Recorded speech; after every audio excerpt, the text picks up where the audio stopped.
To order. Sheriff Troy Briggs, Chairman of the 911 Coordinating Council.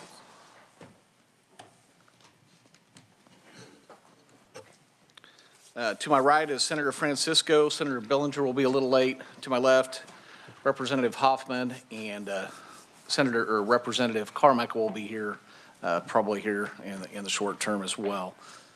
The governor did sign our bill. Are there any visitors here who would like to be recognized as a part of that? I don't see any. I see a large group in the back. Would we like to recognize those? Is there anyone on the council who would like to recognize those persons in the back? That's my lovely wife and children. All right. Well, thank you guys very much for coming, and especially for putting up with him. And hopefully you had a good tour yesterday, I think. So welcome.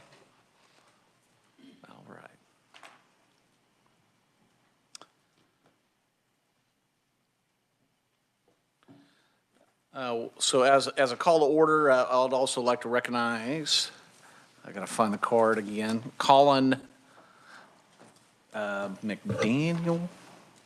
Was that the name? Colin? Yep. Thank you for taking care of us today. And if you want to go ahead and start the recording. Well, it's already recording, sir. Okay. All righty. Thank you very much. This is what happens when I have to read things occasionally. Sorry. As I said, Governor Kelly did sign the bill. We were hoping for a signing with her today, but she was pulled out of town, so we will continue on without that. But it is National Public Safety Telecommunicators Week, so kind of very fitting that this bill was signed at this time. We're excited about this. I've been chairman for about a year, not quite, but very close, and didn't expect this to be the what occurred in the last year. But it's exciting for 911 in Kansas. It is a state responsibility now. And I think we'll be able to continue in the fashion that we have and upgrade, provide great performance. And as many have seen around several states having outages, we actually survived that with very little issues. So we're happy about the redundancy of the system, and we'll hopefully continue on that path.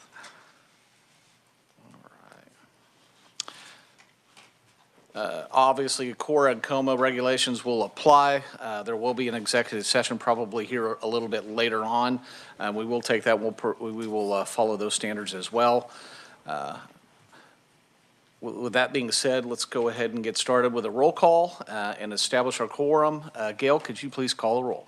Yes. Krista Amaro. Present. Thank you. Brandon Beck. Present. Thank you. Senator Rick Billinger. Jack Brown. Representative John Carmichael. Present. Thank you. Tony Foster. Present. Thank you. Senator Marcy Francisco. Here. Thank you. Scott Hilbrink. Representative Kyle Hoffman. Here. Thank you. Katie McPhee. Here. Thank you. Jeremy Rabb. Here. Thank you. Doug Ritter. Here. Thank you. Jonathan York. Terry Clark. Present. Jerry Daniels. Here. Thank you. Mike Daniels. Patrick Fusick. I'm muted. Jim Jameson. Robert McDonald. Present. Thank you. Ken Nelson. Here. Thank you. Liz Phillips. Sarah Spinks. Here. Thank you. Michelle Abbott. Here. Thank you. Eileen Battles. Here. Thank you. Kathleen Becker. Here. Thank you. Troy Briggs. Here. Thank you. Scott Ekberg. Sherry Massey. Here. Thank you. Becky Snook. Here. Thank you. Braden Perry. Here. Thank you. Ellen Warnicki. Here. Thank you. Randall White. Present. Thank you. Is there anyone else whose name I did not call or I did not hear that's present and needs to be recorded? Hi, Patrick Fusick's on. I'm sorry I missed the roll call. Okay, I got you, Patrick. Thank you. Okay, I have 9 voting members and 5 non-voting members. All righty. Thank you very much, Gail. We have a quorum. And also just a quick announcement. Scott had a unexpected medical issue came up, so he was unable to be here today. So him and as he gets through that. So but just to raise some prayers for Scott. First off, we'll seek the approval of the agenda.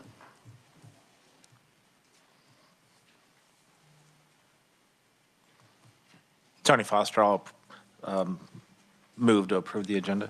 All righty. Tony Foster for approval of the motion for the approval of the agenda. Do we have a second? Jeremy Rabb, I Senator second. Francis, oh, go ahead. We'll go with Senator Francisco on that one. The next tie goes to Jeremy. Senator Francisco seconds. Gail, can you please call for a vote? This is vote for approval of the meeting agenda. Krista Amaro? Aye. Thank you. Brandon Beck? Aye. Thank you. Representative John Carmichael? Aye. Thank you. Tony Foster? Aye. Thank you. Senator Marcy Francisco? Aye. Thank you. Representative Kyle Hoffman? Aye. Thank you. Katie McPhee? Aye. Thank you. Jeremy Rabb? Aye. Thank you. Doug Ritter? Aye. Thank you. That is all in favor. All righty, thank you very much. Motion passes. We'll go ahead and take a look at the January 26, 2024 minutes. If you have already done so, we can give some time, but if we don't need that with the full agenda today, would seek a motion to approve the minutes of the January 26, 2024 meeting. Jeremy Rabb, I move we approve. All right, Jeremy Rabb is making a motion to approve the January 26, 2024 minutes. Do we have a second? I'll second. Representative Hoffman seconds. Gail, could we please call for a vote? Approval of the January 26th meeting minutes. Krista Amaro? Aye. Thank you. Brandon Beck? Aye. Thank you. Representative John Carmichael? Aye. Thank you. Tony Foster? Aye. Thank you. Senator Marcy Francisco? Aye. Thank you. Representative Kyle Hoffman? Aye. Thank you. Katie McPhee? Aye. Thank you. Jeremy Rabb? Aye. Thank you. Doug Ritter? Aye. Thank you. That is all in favor. All righty, thank you very much. We'll move on to approval of the LCPA financial report. Kathy, and then I'll have a few comments there as well. Good morning. I don't know if we want to get it up or not, but I think it's all been in your packet, the financials. I will tell you that we are 2 months into the year for a budget, so there's not a whole lot to show. I will tell you that on our assets and our cash, by the end of the year, we should have $2 million in the state grant fund, so we want to keep an eye on that. Basically, our operating percentage is at 0.53. That is well below the 2% limit. I think we were at a little bit over 1 last time we met, so our operating percentage is well below the limit. Really don't have too much to say. We're within budget or under budget on everything pretty much, and interest is coming in, and we're a little bit over on our interest payments. Everything looks good. I really have no concerns unless you all do. I will tell you that in the bank right now, we have $27,636,098, so a little over almost $28 million. In investments, we almost have $20 million in investments. So the total in bank and investments is a little bit over $47 million. So any questions at all on the financials, let me know. Representative Carmichael.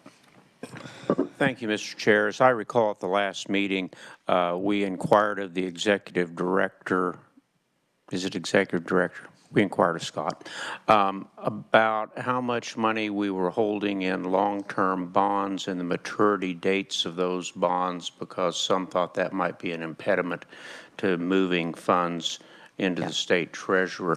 Is there someone who has an update available for us on the bonds and the payment schedule, maturity dates, et cetera? It's a long sheet, and I have it all. If you like, I can email it to you. It's got all the dates and all the different bonds with all their expiration dates. I can email that to you, or I can pull it up, whatever you like. Well, I would very much appreciate receiving the information that we requested in written form would be great. But meanwhile, could you provide us a general summary this morning as to what that would show? We do have several bonds that are going to be expiring after the term. We also have some bonds that will be expiring this year. According to the policy that the council adopted, we are to reinvest that. So I think as a council, we might want to look at that and change that policy that those roll into money market and don't get reinvested into bonds. So we do need to do that. The bonds, I mean, they range from expiring this year till, 10, 15 years out. So they're wide.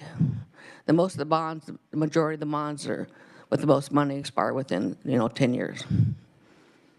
So So how much money do we have in long-term bonds? in long-term and short terms, we have a total of. No. I'm asking about the long-term bonds. The And by short-term. long-term, you mean over a year or? That'd be fine. That'd be very Okay, I convenient. need to look that up. I can get back, I think we might talk about that a little later today, and I can bring that up. I won't press that any further, but yes, we definitely need to remain liquid. And if we need to make a change in that investment policy today, I hope we could take that up at the appropriate time. Thank you. I would agree with that.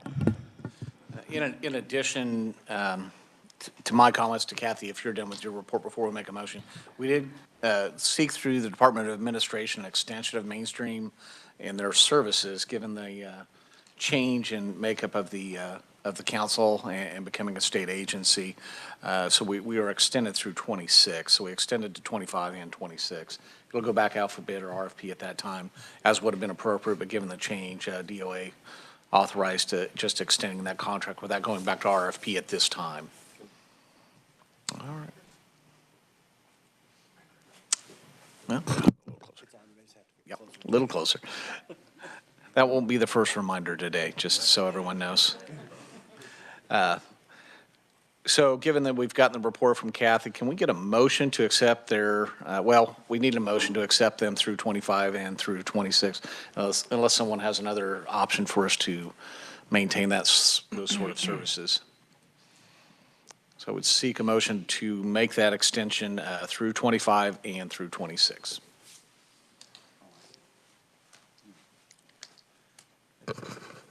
Senator Francisco, I would move that we extend the contract through 25. And I'm assuming this is fiscal years, Yep, fiscal years.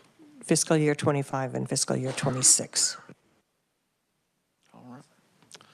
All right, we have a motion and a second. Representative Hoffman has a second. Do we have further discussion?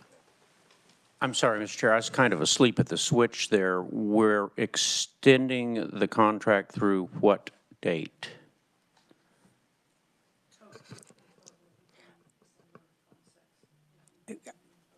Okay, and then that jives with the January 1 date to go over to the board. Is that?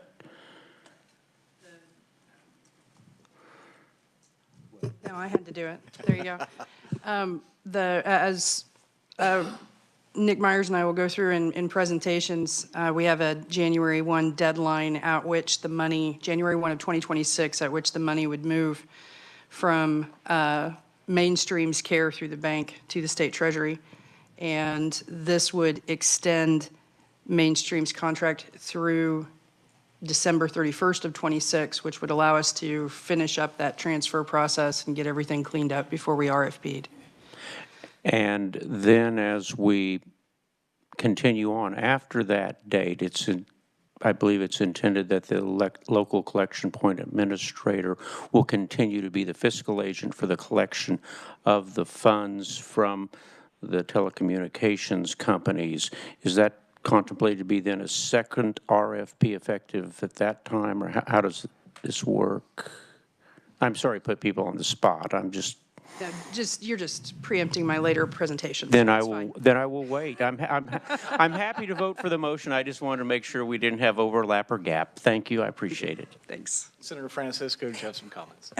Yes, the motion that I made was the fiscal years, and so if that's 26, that would end in June 30th of 2026. So I believe the procurement extension allowed it to go to the end of December. I believe it was calendar based off of the council's current fiscal, which is a calendar year. I know it's all awkward changing this in the middle. well, I'm just wanting to make sure that we make the motion with the appropriate dates. So it may need to be December 31st, 2026. So I would change that in my motion if the second would approve. All right, we have a change in the original motion. Do you concur, Representative Hoffman?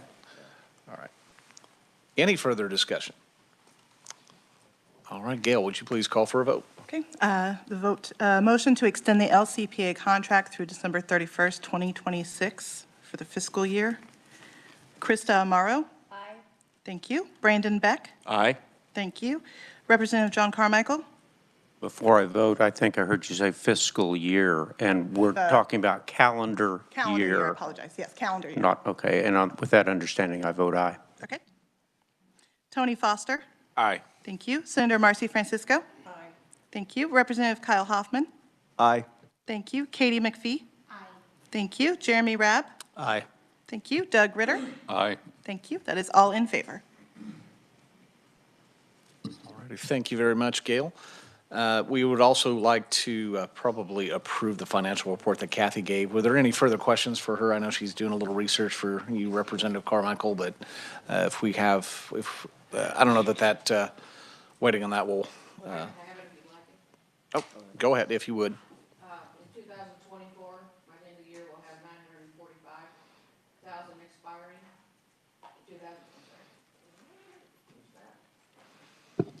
2024, we have 945,000 expiring. 2025, 1.93 expiring. And if I get it to scroll down nicely, and why is this not working?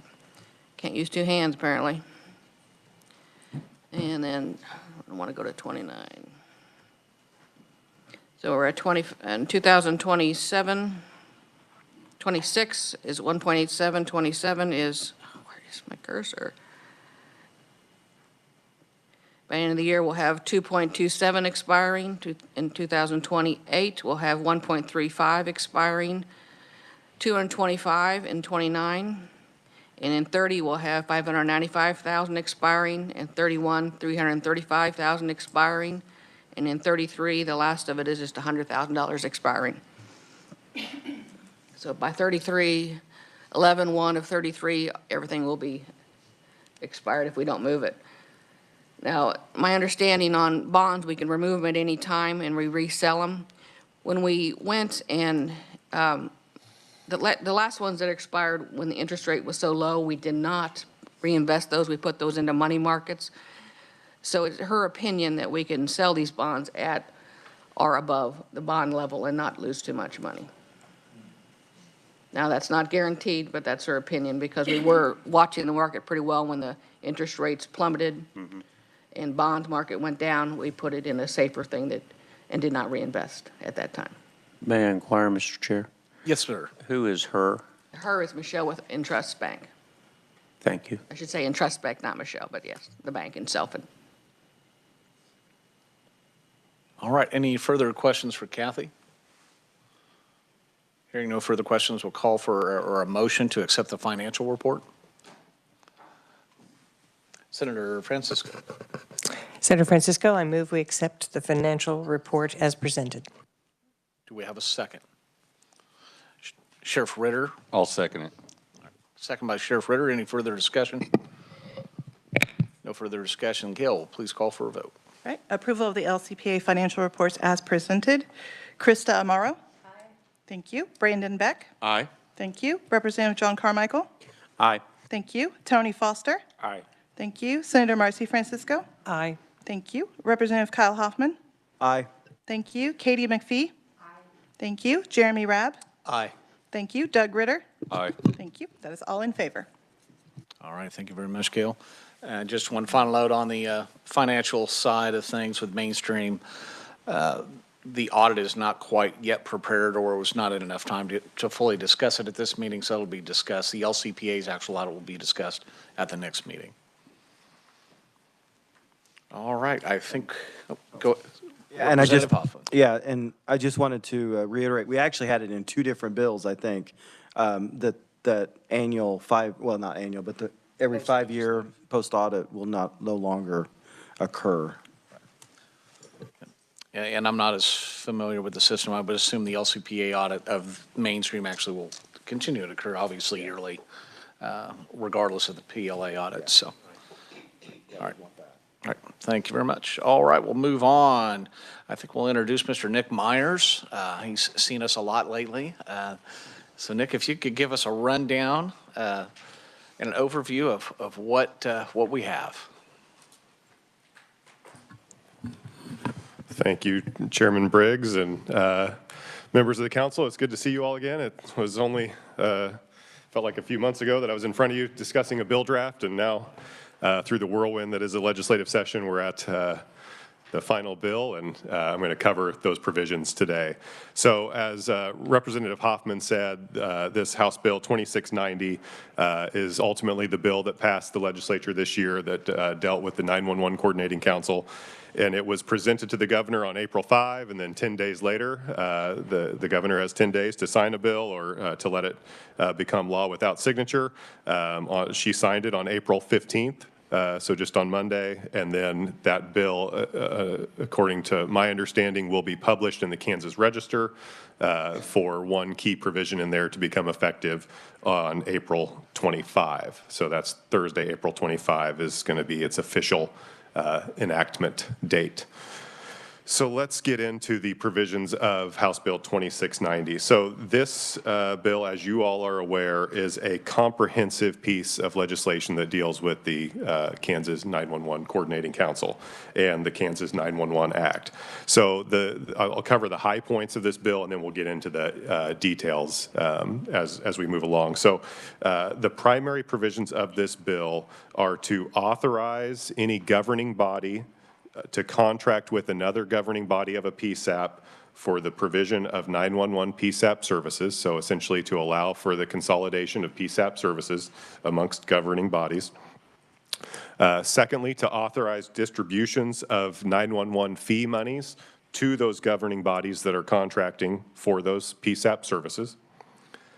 Third, to increase the minimum 911 fee distribution for those counties that have low populations, and then also to increase the percentage of distributions, the required percentage of distributions that go to the PSAPs and the governing bodies based on the population of each county. Fourth, to require that any 911 fees that are distributed to a governing body are subject to the same requirements as if they were distributed to a PSAP under the law, so to require that they be used and reviewed in accordance with the Kansas 911 Act.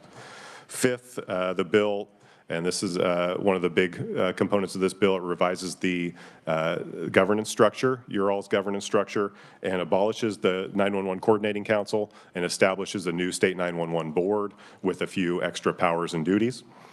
And then lastly, it requires that all monies, as you all just discussed, be transferred from the accounts that are held outside of the state treasury, and those monies be transferred into the state treasury into corresponding funds.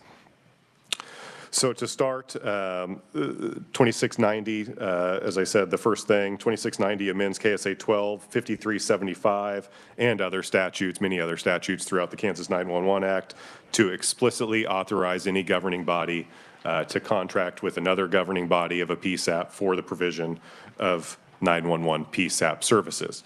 Now, when these governing bodies are contracting for these arrangements, the law, this bill requires that any agreement between those entities has to address contingency plans and overflow arrangements, and then also make provision for the percentage of fees that will be distributed to the entity that's providing the PSAP services.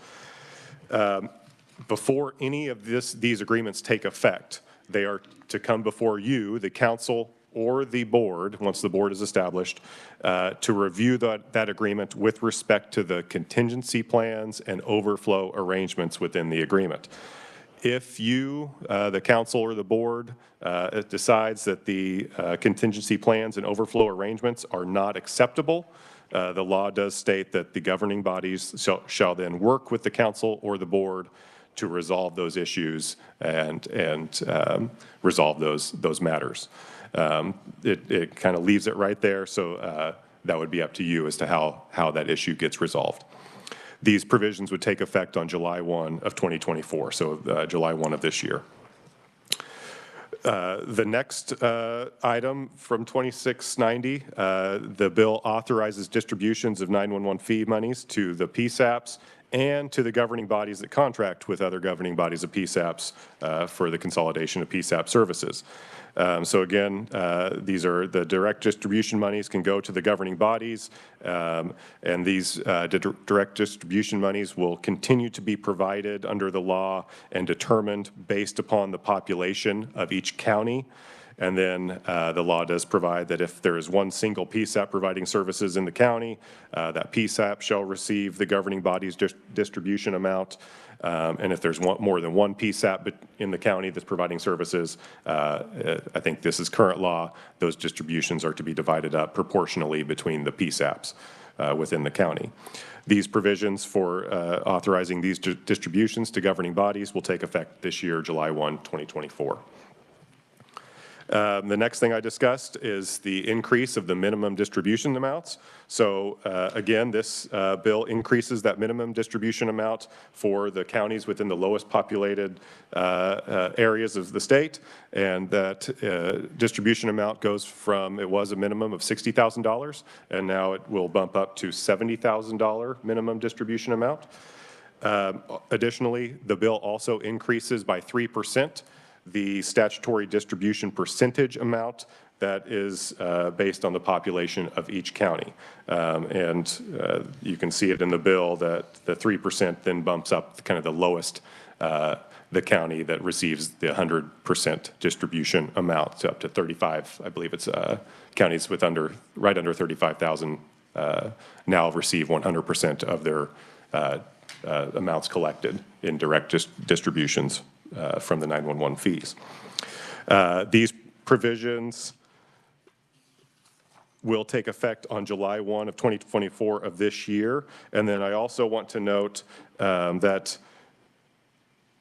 commencing on July 1, 2025, once we get the state 911 board into place, this statute then would authorize the board, you all, to increase that minimum distribution amount, so that $70,000 minimum distribution amount based on the rate of inflation. So what the law says here is that you all need to evaluate prior to increasing this minimum distribution amount based on the rate of inflation.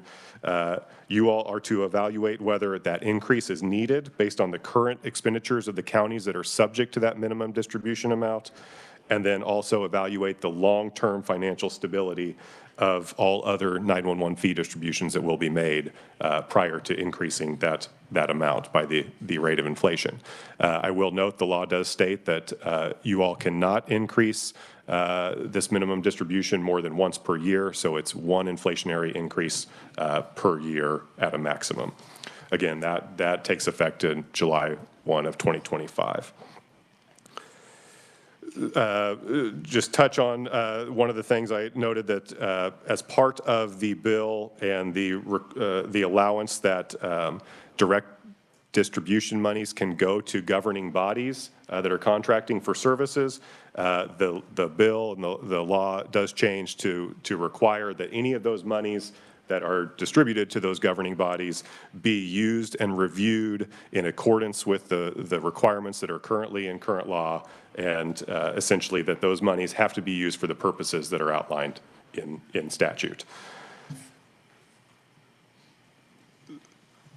One thing I do want to note with regard to the purposes, all the purposes for the direct distribution amounts and 911 fee monies are in KSA 125375. One thing I do want to note is that there have been in this bill 2 additional purposes that have been authorized for expenditures. So one of those additional purposes that expenditures can be made upon for these direct distribution monies are for maintenance and updates that are necessary to maintain accurate GIS data. So PSAPs and governing bodies can use their monies for that. And then also in the case of emergency repair or replacement of a radio tower. So those are 2 additional uses that are have been put into 125375 for use of monies. And these provisions will take effect on July 1 of 2024 of this year. And then lastly, the 2 kind of major items of this bill, the two final major items of this bill. The bill revises the state's 911 governance structure by abolishing the 911 Coordinating Council and installing the state 911 board. So this takes effect on July 1 of 2025, and the state 911 board on July 1, 2025 will manage the state's role in the provision of statewide 911 services. The board will be vested with a few additional powers and duties, but essentially the board, you all will have and assume the same powers, duties, and functions that you currently have. So I'll just run through quickly the new sections of the bill that set this process up. So new section 1 establishes the state 911 board. That's where you can find the membership of the board and the term requirements of board members. Generally, I will note that it is and will be the same membership that is comprised of the 911 Coordinating Council is comprised of, except that on July 1, 2025, 2 additional voting members will be added to the voting membership. So 1 member recommended by the Kansas Association of Counties and 1 member recommended by the Kansas League of Municipalities will now become voting members on the state 911 board instead of non-voting members on the council. And I will note that will bump up the number of voting members to 19 members, and then the non-voting members to 9 non-voting members. So the quorum requirement will change slightly with that revision on July 1, 2025. So for the membership appointments to the board, members are appointed in the same manner, either by governor appointment via recommendation by a specific group or entity, or via a legislative appointment. Members will continue to serve for terms of 3 years, and then the requirements that no member shall serve for more than 2 consecutive 3-year terms still apply to most of you. I do want to note that within the bill, there has been a change in the law to exempt the legislative members from those term requirements. So essentially, the change will allow those legislative members to serve terms commensurate with their legislative service, rather than being subject to the 3-year term limit and the consecutive 3-year term limitation there. So on July 1, 2025, if you are a member of the 911 Coordinating Council at that time, you will be deemed by this bill to be automatically appointed to the State 911 Board and will continue to serve out your term on the board as if you were a member of the council. So your term would end upon its termination date, and then at that time, an appointment would be made, and then the next consecutive 3-year term would follow for either you or your successor. Members would continue to serve without compensation under the bill, and this is current law, except for the legislative members who receive the compensation provided pursuant to statute KSA 7532.1.2. And again, that's in current law.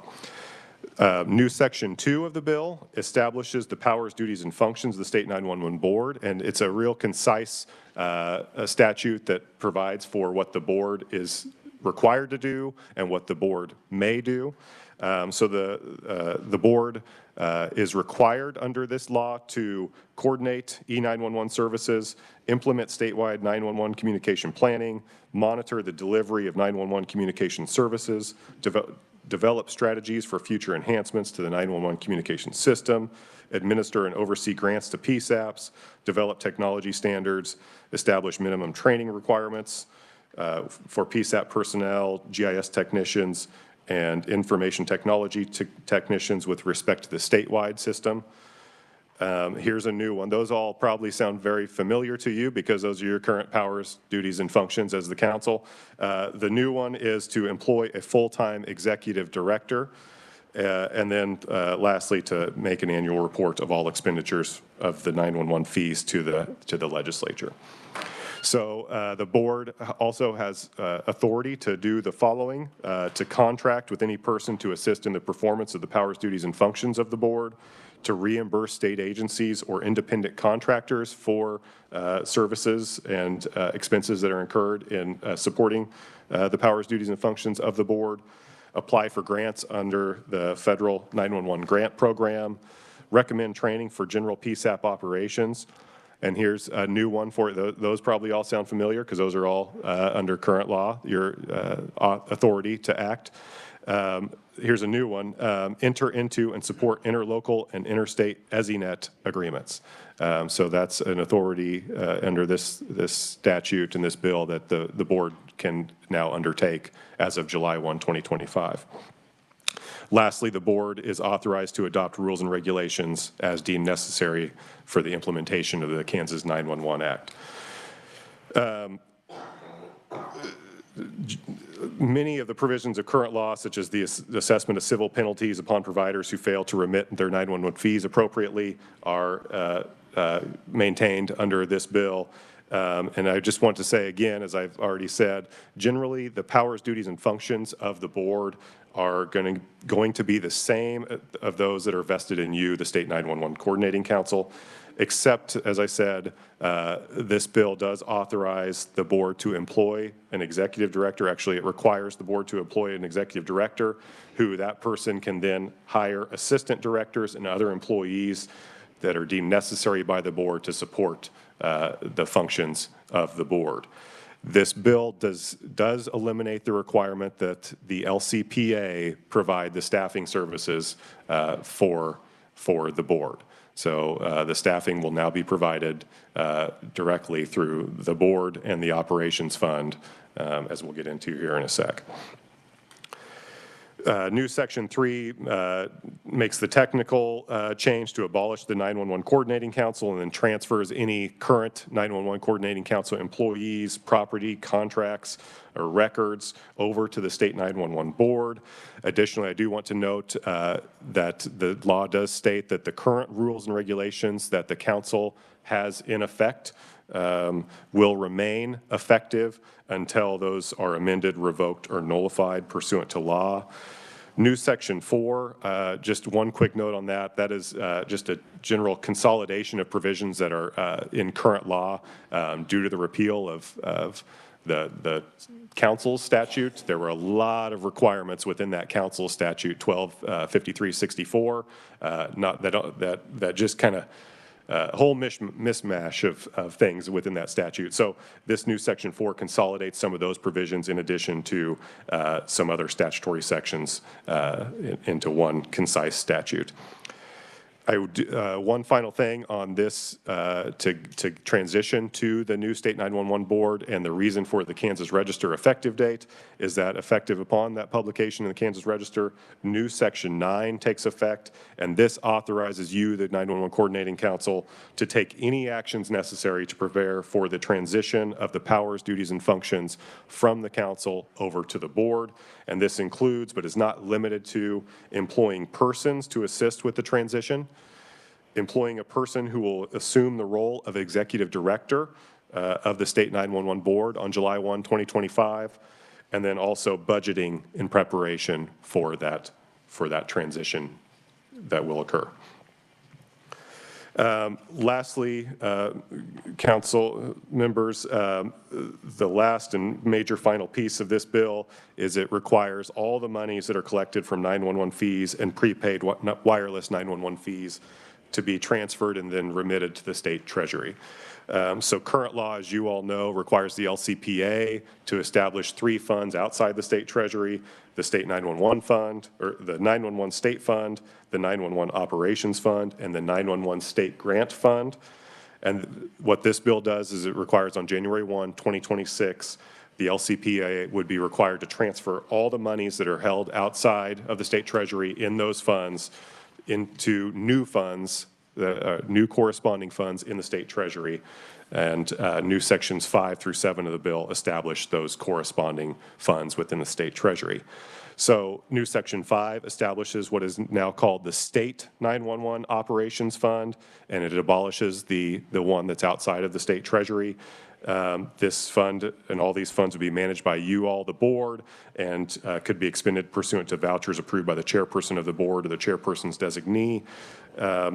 The purposes of the operations fund are generally the exact same as the current purposes of the operations fund. So administrative and operational expenses of the board, including salaries, contractual payments and expenses relating to the functions and duties of the board, payments to state agencies or independent contractors, and then also the last piece is for development, deployment, implementation, and maintenance of the statewide next generation 911 system.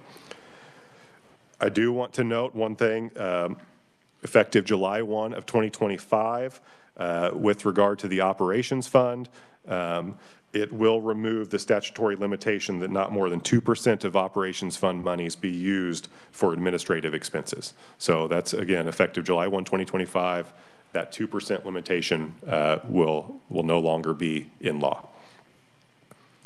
New Section 6 establishes the State 911 Grant Fund. Again, this is the corresponding fund to the 911 State Grant Fund. It's to provide state grants for development and implementation of NG 911 services, provide grants to PSAPs based on demonstrated need, and then also to provide costs associated with PSAP consolidation or cost-sharing projects. New Section 7 establishes the State 911 Fund. This is the corresponding fund to the fund that's used for the direct distributions to PSAPs and governing bodies based on county population size. So all three of these funds that are established in the state treasury will earn interest earnings based on the state's interest earnings rate for savings and investments. And I do want to point out that there's a lot of parts of these funds and how once the 911 fees monies are collected as to how those monies are to travel into the funds and contingencies. If there's a certain amount that is transferred into the fund, then the money goes into a different fund. I will note that all those provisions are the same and none of those have changed. So the current statutory structure for those withholdings and the deposits, the specific deposits into those funds is all maintained in this bill. And if there were needing to be adjustments to those specific deposits and withholdings, that is something that you all would need to take further action on, and the legislative members would need to bring forth in a bill, in a subsequent legislative session. So commencing on July 1, 2025, to prepare for this transfer of funds to the state treasury, new Section 8 requires the State 911 Board, once it's established, to provide the Secretary of Administration and the Director of Legislative Research monthly reports that provide details of all the transactions that are occurring within the funds that are held outside of the state treasury. Those monthly reports are required to be submitted before the 15th of each month through January of 2026. So again, this starts July 1 of 2025, and then those monthly reports are due through the time that those funds are transferred. And then lastly, once the board is established on or before January 31 of 2026, the State 911 Board is required under this bill to provide a summary of those transactions to the legislature, and then a confirmation that all the monies have been transferred to the state treasury in accordance with the provisions of the bill.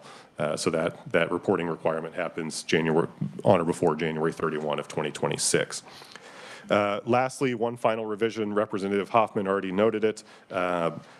The bill does remove the requirement that the Legislative Division of Post-Audit conduct an audit of the 911 system every 5 years. That change will be effective July 1, 2025, but that audit wouldn't be due, I don't believe, until another 3 years from now or something like that. So that will fall out of statute. The bill makes other technical amendments to effectuate the changes that I have covered. And on the last page of my briefing, I have just I like to call it just kind of a quick and easy reference guide for the effective dates. I know there were a lot of effective dates that I mentioned. This is a quick and easy reference guide for some of the major provisions of the bill and the effective dates, how the effective dates apply to those provisions, and that's just for your all's benefit to kind of see it in a different format. And Mr. Chairman and members of the council, I'd be happy to answer any questions if there are any. All righty, Nick, that's a lot to digest. Any questions?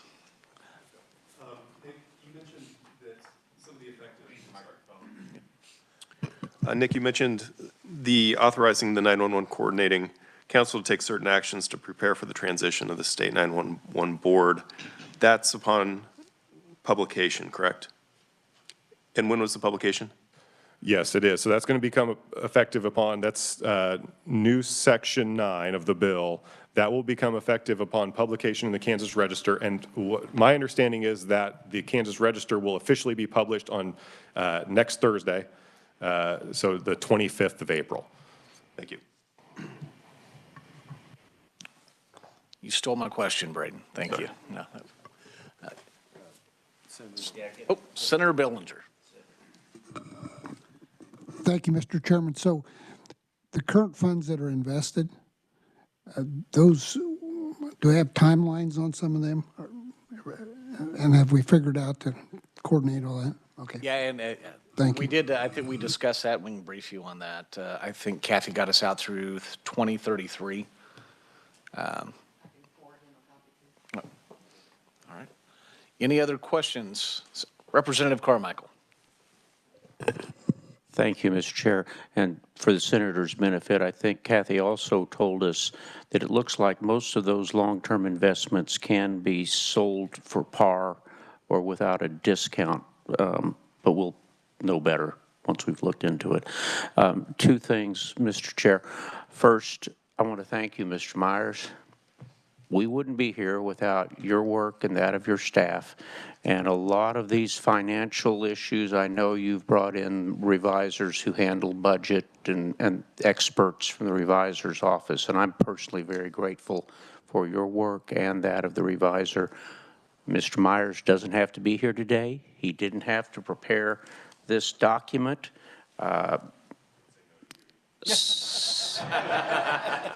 He made the mistake of leaving the State House late at night during the session with a legislator saying, oh, by the way, could you help us? But seriously, Mr. Myers, I'm very grateful for your assistance. In reviewing some of the materials that were provided to us prior to this meeting and in looking at your memorandum, I have some confusion about the hiring of an executive director. I understood that we were authorized to hire someone effective July 1 of this year who would presumably, and I think statutorily maybe, assume the duties effective July 1 of 25 of the executive director of the board. But in the meantime, we can hire someone, and in fact, I think we can onboard employees prior to that date. But are we required to have someone in place July 1, or is that just the first possible date that we have authorization? Meaning, would we have time for a selection committee or panel or to advertise and do the normal things that a business might do before they hire a new executive or retain an old executive director? Certainly, that's a great question. So the requirement to hire an executive director does not kick in until July 1, 2025, of what the requirement for the board to take that action under this statute doesn't happen until July 1 of 2025. New Section 9 of the bill, which becomes effective upon the publication in the Kansas Register, authorizes the preparations for the transfer and the changes that will occur. So as part of that authorization to prepare for this transfer, you may, the council, it says that they may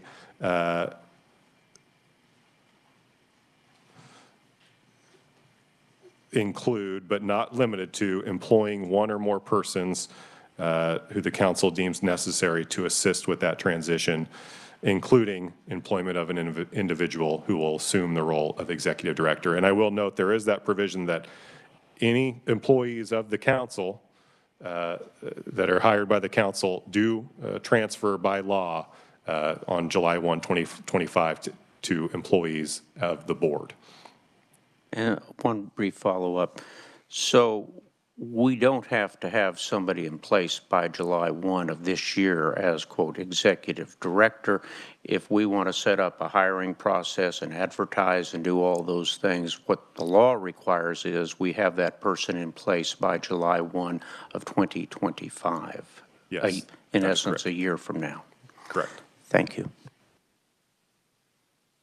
All right, any further questions?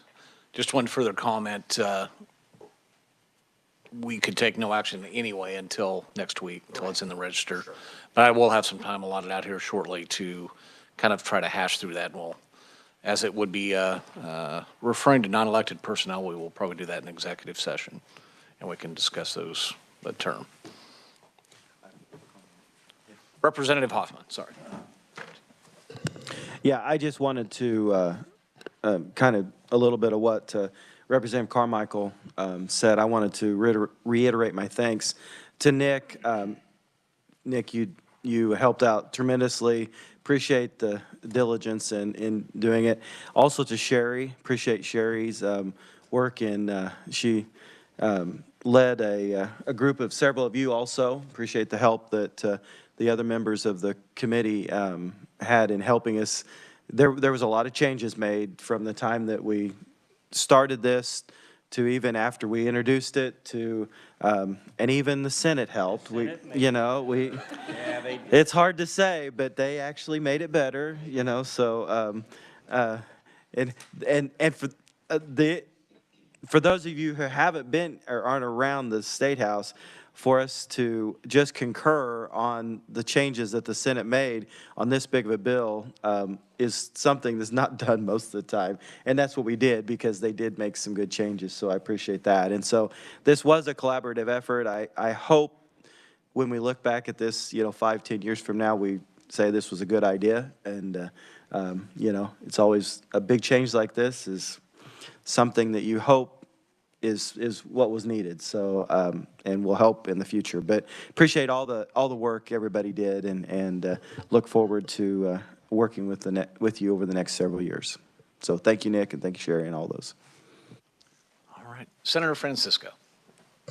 Thank you, Mr. Chair, and I'm glad that Representative Hoffman went first. I appreciate those comments, but also wanted to add my own thanks to everyone on this council that contributed, to the House for sending over a comprehensive bill. I do want to thank both Sherry Massey and Michelle Abbott for showing up at the Senate hearings. That was very helpful to be able to get some comments and feedback, because we did have a few more changes to be made. But a question for you, Nick. Were you here at the January meeting? I was not. I was in front of you at the December meeting. Okay. I was confused about that and wanted to make sure we didn't miss you in the minutes, because I know you had said it had been a while. But I so appreciate all your work and your patience, because we did go through quite a bit of amendments and revisions. But with your help, I think we came up with a good product. Representative Hoffman. Thank you, Mr. Chairman. So the chairman and I were sitting here talking, and I think I will bring this up just so we can discuss it maybe as a, and when you were going through that, I think one of the things that we might have should have done is made the change in the voting of the two entities effective this year instead of next year. If that's something that that we think that maybe should be done, I think we could probably get that in the bill as a proviso that would just authorize that for the 1 year. And then, can't we, Nick? And that's something we could probably do. So remind me what you're talking. So that would be allowing the League of Municipalities and the I'm with you. KAC to become voting members instead of just sitting members. I think that's something we could do as a budget proviso to just for 1 year. Oh, Maybe not. We're always pushing the envelope on our provisos so that. So for members of the council, the reason why I kind of hesitate on that, and we might need to talk to a team budget on that one, but there is, under the Constitution of the state of Kansas, there is a single subject requirement for legislation, that it has to encompass one single subject. So with Representative Hoffman is talking about putting it into a budget proviso. Our office will advise them on whether something like that comprises the single subject of appropriations. So that's, I just hesitate to speak on that. I'd like to talk to Jill Walters and my team on that to see what they think as well. I understand. Jill will kill me, but and I was just talking to Representative Carmichael. It's possible we could find something in conference maybe too, that when we come back that we might be able to insert it in. I just wanted to kind of open up the discussion. Is it something that we think we need to try to fix this year, or just let it go into effect in '25? So that was kind of my thought, is to bring that up. And so maybe some discussion on that. I'm going to have a little discussion. I would definitely like to see that. It was important, I felt, to bring them to the table. If it is legally possible, that would be great. And we have had several open positions on the council, recently filled, one of which is League of Municipalities. And we may have stirred some interest in filling that position, being a voting position instead of sitting. So definitely, if we can work that in, and definitely was probably an oversight. Yeah. If that's the only one, we did well. I know. Yeah. Nick did well. Nick did very well. If that's the only one we found. And Mr. Chairman and members of the council, that is certainly something that we can do in law or through some legislation. So that it is doable. Just the vehicle in which it's done, we may need some discussion on. Senator Francisco. Thank you, Mr. Chair. And I just wanted to comment quickly. I appreciate the House concurring with the amendments that did include the 2 changes to expenditures, but to say that the assumption had been the GIS expenditures are allowable, but that was just to make it clear.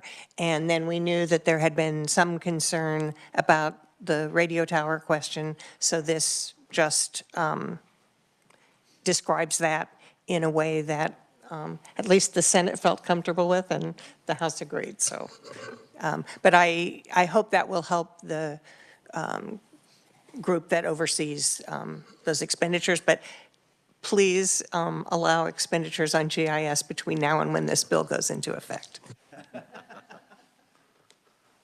All right. Any further questions for Nick? Sheriff Ritter. Yeah, and this may not be a question so much for you, but for others in the council here. When we go to hire these employees to help us with our transition, are we still required to stay under that percentage of operations cost? I don't believe so, as I recall, until. I got head shaking yes and no. We are required, as far as I know, unless Nick corrects me, we are required to stay under 2% until July 1 of 25. I was just thinking about that as I was speaking on that, and Sherry is correct on that. Okay, thank you.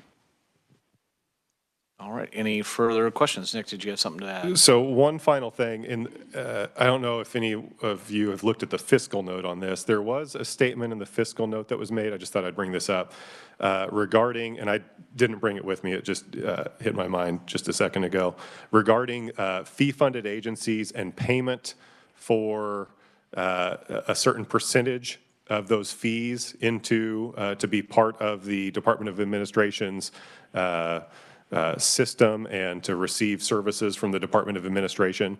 And the fiscal note said it assumed that there would be payment of, I believe it's 10% of the fees up to $100,000. And so there was that assumption in the fiscal note, and I did some research on that.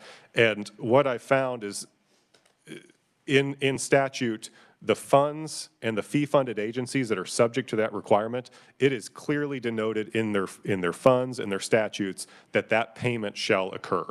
within these funds that we've established, or not we, but you all have established, the legislature has established within 2690 for the board, and the new funds in the state treasury, that payment does not occur. There's no provision requiring that payment, so that statement in the fiscal note making that assumption, I would say, is not correct unless there's a statutory change to require that payment be made. Otherwise, 10% of the fees up to $100,000 are not going to be deducted pursuant to statute.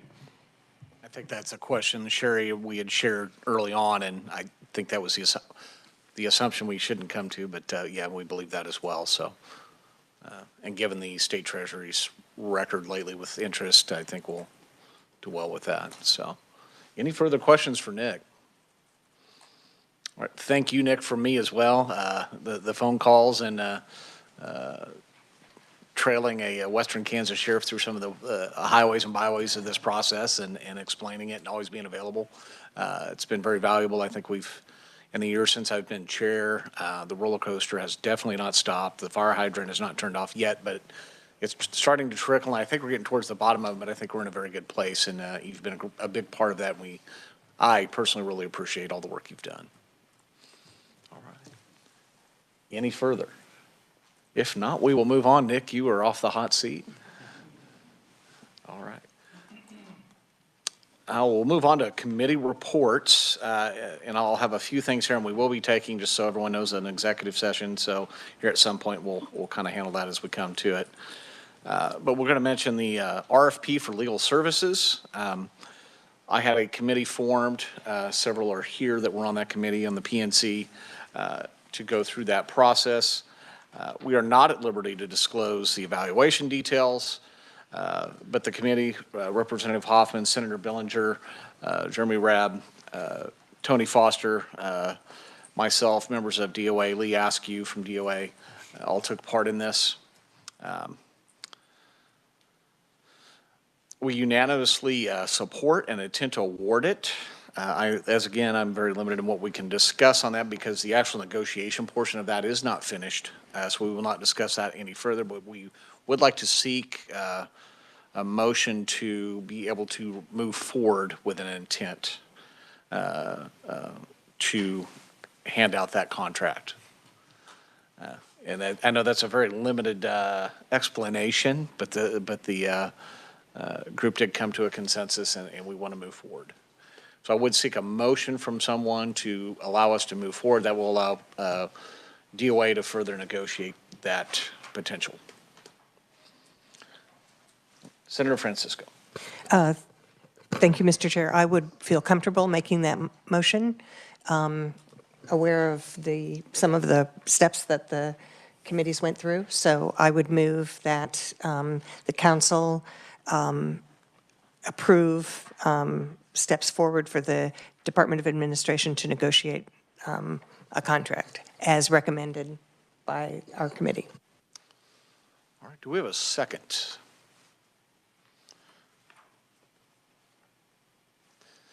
Jeremy Ram? I second. And that, yeah, I find that appropriate. So as a member of the PNC, I believe you still could, just noting that. Do we have any further discussion? Any other questions? Not that we can answer them. All right. No further questions. Gail, could you please call for a vote? This is a motion for approval of steps for the Department of Administration to move forward with negotiating the contract for legal services as recommended by the committee. Does that sound correct? Okay. All right. Krista Amaro? Aye. Thank you. Brandon Beck? Aye. Thank you. Senator Rick Billinger? Thank you. Representative John Carmichael? Nope, he's out. Tony Foster? Aye. Thank you. Senator Marcy Francisco? Aye. Thank you. Representative Kyle Hoffman? Aye. Thank you. Katie McPhee? Aye. Thank you. Jeremy Rabb? Aye. Thank you. Doug Ritter? Aye. Thank you. Is all in favor? All right, thank you very much, Gail. As a part of my portion here in the executive committee, before we move a little further, I'm going to let Sherry speak a little bit to part of the bill, and Nick took care of a large part, but there's still a large portion, or a portion that we need to probably have a little further discussion on.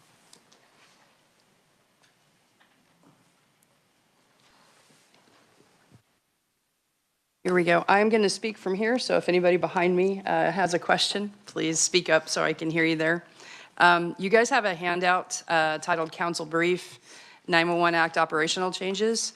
Many of the items in this were already covered by Nick, and before I go any further, I think he's gone, but I want to echo that he was amazing to work with in this process, and I'm very grateful for it.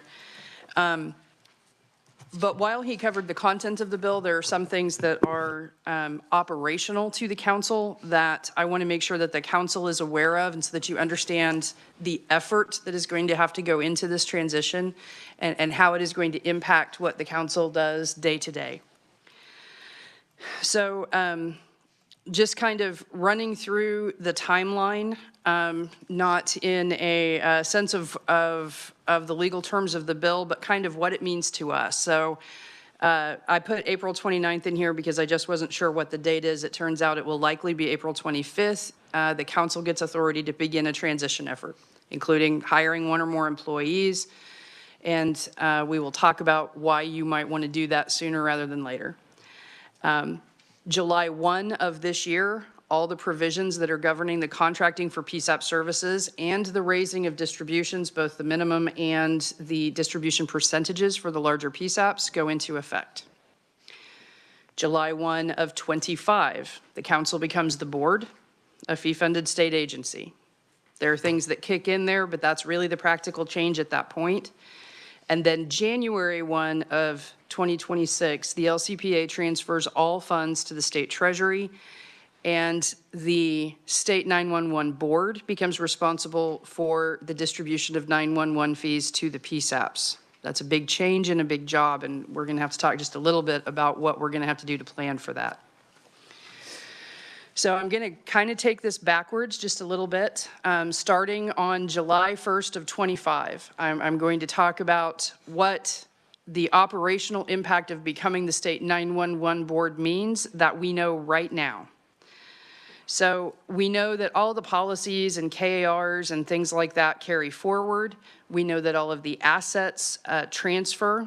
I requested from Braden Perry answers on a couple of the items that seemed unusual to me because of our relationship with Mainstream, and got confirmation that yes, the contracts, the vehicles, everything else by the statute is going to move and move pretty easily. There's still some procedural and I would say there's still some hoops to jump through at the state level to find out exactly how we would do that, but it will happen. What it means for council contracts. This is July 1 of 25, the council becoming the board. For any contractor, any independent contractor that has not transitioned to an employee, there will be no change, other than potentially a change to their scope of work because of changes the legislation brings forward. For any contract in place for the hosted solution or any other system that the council is contracted for, there is no change. It's just a translation of the name on the top of the contract. For any new procurement that the council wants to make from July 1 of 2025 forward related to the hosted solution, there is a substantial change. And that is that we will become subject to KETO approval for any project, as well as a whole elaborate process that it is not worth going through right now, but let's just say the council will no longer be able to just decide, yes, we're doing it, we have the money, we can go. There are going to be steps to go through in the process that, compared to what we are used to, slow things down substantially. So just to keep in mind. They are steps providing oversight. They are steps providing additional expertise. I'm not saying they're bad steps. I'm saying it's going to be something for us all to get a little used to. What it means for the LCPA. So the LCPA has to provide monthly reports to the Department of Administration, actually to the Division of Budget, and prepare to transfer funds to the state treasury on July 1 of 26. These reports are very specifically set out in statute, And it is going to be something that we have to work with mainstream to make sure between now and then are exactly the way we want them, because it is going to be our, if you will, an indication of our fiscal health, an indication of what we do on a regular basis. It needs to be clear, it needs to make sense to the people who are going to look at it, and it needs to make sense to us so that if they have questions, we can answer them and don't have to wait for mainstream to tell us about our own money. So getting that report and building that report and making sure it's exactly what we want and what mainstream wants and what Division of Budget wants is a process that's going to take a little while. Also, their scope of work will change. The LCPA's scope of work is going to change frequently over the course of this. I have to admit, just looking at all of the changes that take place over this, I'm very grateful that the council has approved extending mainstream. One, mainstream is easy to work with on these things, but two, I don't even know how we could do an RFP that would change every 6 months substantially. So this is a really good thing here. So some of the examples of the things that happen, they stop distributing 911 fees, or at least stop having responsibility for it, July 1 of 25. So somewhere between now and then, we got to figure out how we're going to do that, or under what mechanism we're going to allow them to continue to for a while. There's a lot that goes into that. Also, the primary responsibility for accounts payable moves to the board and moves to the board staff. And I'm talking everything from the simple process of entering vouchers into the accounting system to the actual production of expenditure reporting for the council. That will not be available for mainstream to do. That'll be entirely the staff. Finally, much like we talk about quite frequently, the LCPA has the responsibility within statute now to provide basically administrative services and staffing. They also provide IT, the email addresses for the council. They are taking the minutes right now for this meeting. They send out all of the council handouts. They receive our mail. They get our open records requests. They talk to our bank for us. All of those will become our responsibility, and we have to figure out in the next year how to take those things on. None of it is overwhelming in terms of difficulty, but it is kind of 1,000 pounds of feathers because it has to be done, and it has to be done under a structure and the rules and regulations of state government that we are not used to. So there's a big learning curve. I hope that makes sense for everyone. So with all that coming July 1 of 25, now I want to take a step back and say, okay, what do we have to do to get there? Because it's a lot. So upon publication of the law, we can start work on the transition, as has been said, including you can hire people to help with the transition, including the person who will assume the role of executive director. These employees will be unclassified state employees who do not work for an agency. How does that happen? I've been joking with the chairman that eventually somebody is going to walk in with a letter signed by the Haskell County Sheriff that says, give me a state job, this is how much you have to pay me. And who do they get? Yeah, we don't know where the letter goes. We don't even know what else it might have to say. But potentially you could hire a whole staff. The council could choose to hire a whole staff, and right now we have no idea even how that might work. We know the LCPA will write a check to cover the expenses that the state has in employing that person or those people, but we don't know anything else about the procedure. And there's a really good chance, neither does anyone else, that this hasn't happened in a while, and that the appropriate way to do this is going to have to be determined by the various agencies involved. The council needs to name a presumptive executive director at some point before July 1 of 25. Presumptive for a couple of reasons. One, no matter when the council makes the decision, the onboarding of that employee has to be researched, like I just mentioned. But also, the work has to happen very quickly. I will explain why shortly, but if a selection cannot be made today, it is my personal opinion the council needs to decide how they are going to select someone in June. There is just not time to do without it. And I'll get to that explanation. You have a few other transitional items to consider here. So there are a lot of questions that have to be asked of a lot of state agencies. And while for example, Division of Budget as absolutely experts at what they do, what we do is weird. What we do is different. We will easily be the highest budget fee-based state agency by a long shot. One. Two, we have multiple funds that need to get transferred over. Our budget is unusual in terms of the high volume of contract services we have, and everything has been set on a calendar year and has to be handled a little differently. There are a lot of nuances to these changes that it might take them a little time to decide how best for us to do. Like I said, again, it's not, none of this is unsolvable. It's just 1,000 pounds of feathers. Tiny things, some of which may take time. Once we get the answers for these various questions, we have to deal with whatever comes of them. Some of them might require a little more of a lift than we're aware of now. But whatever comes out of that, we have to submit a budget and strategic plan covering the time period from July 1 of 25 to June 30 of 26. And we have to turn it into Division of Budget by September 15th of this year. So between now and September 15th of this year, we have to get all the answers to all those questions and figure out how much money we're going to spend July 1 of 25 to June 30 of 26. And that's kind of a big ask. That's a lot of work. So we'll talk just a little bit about it, but I'm going to ask if anybody has any questions, especially those behind me.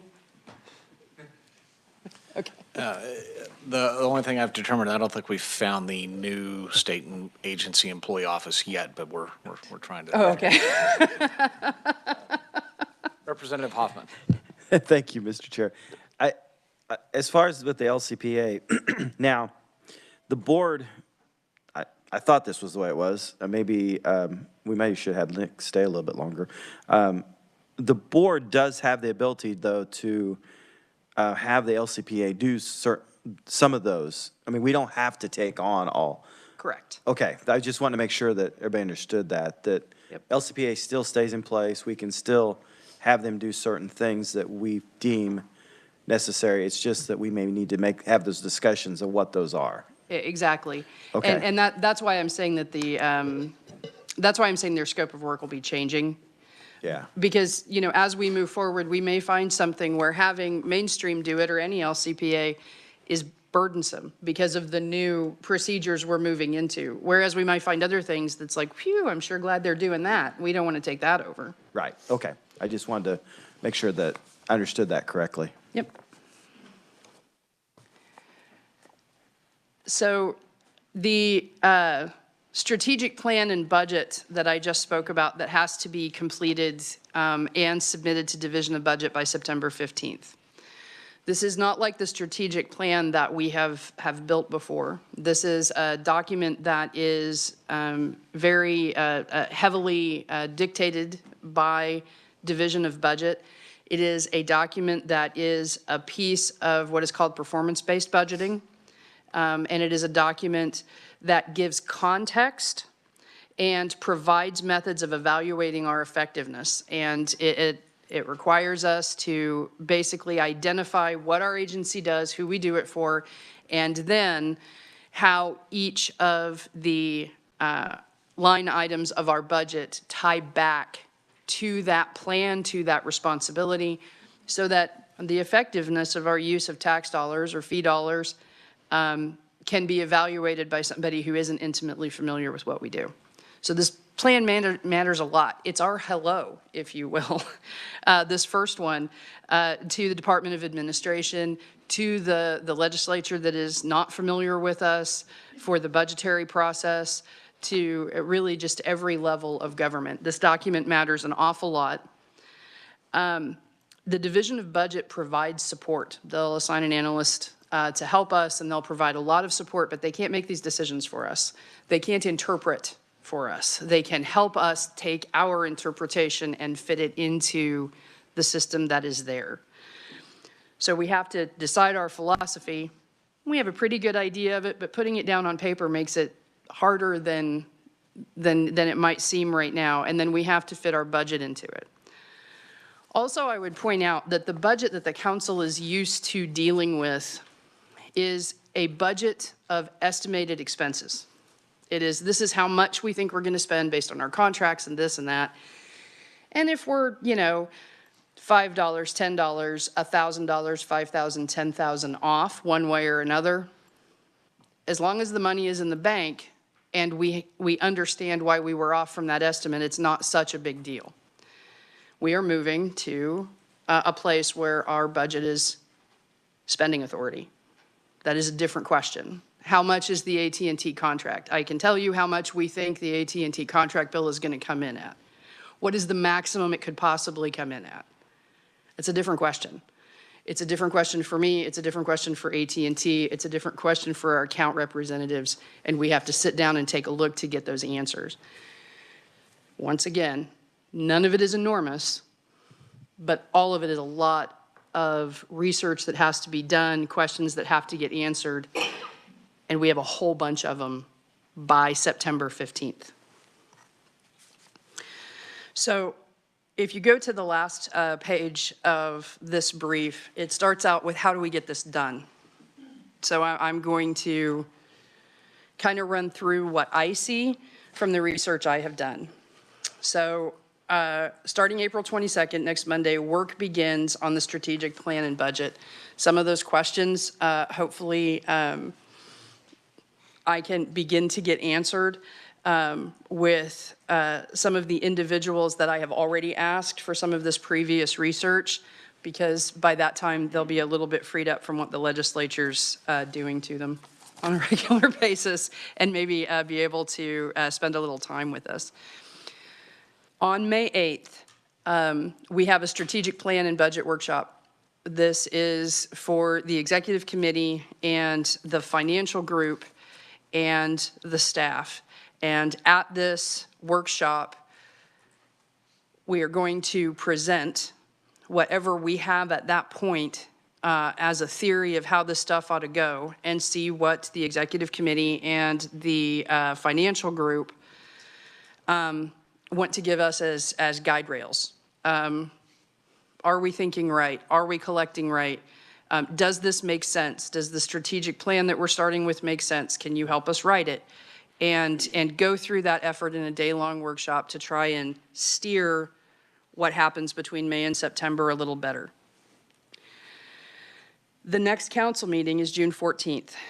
We have to have a draft before the council by June 14th. So the council has, so every member of the council, no matter whether they're on the executive committee or the financial group or not, so that every member of the council has the opportunity to ask questions and task with research. We got to give at least one meeting to present a draft and give people time before they vote. In between that June 14th meeting and the August 23rd meeting, the staff will research and attempt to address any concerns, find out answers to any questions that were given, so that by the August 23rd meeting, the council can approve the budget. And then between August 23rd and September 15th, the staff, whoever that is, however that works, has to submit it to the state of Kansas. This is why I'm saying the council really needs to decide how they are going to, how you are going to handle this transition, and if you're going to do it with an employee, a contractor, whatever you're going to do, that you need to decide that as soon as possible, because if this work has to wait till June to begin, we will be really pressed and it will not go well. There is a possibility, the next little bullet dealing with the added workload, I threw this in because I think there is a possibility if the council has a lot of questions, or if we run into a lot of difficulty trying to decide what to do, that we'll need decisions or guidance in between June and August.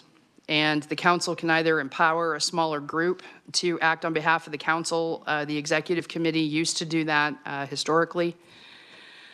Or maybe we can, should that become necessary, maybe we could schedule a special meeting, phone only or something between June and August if there were any issues like that that came up that needed council guidance.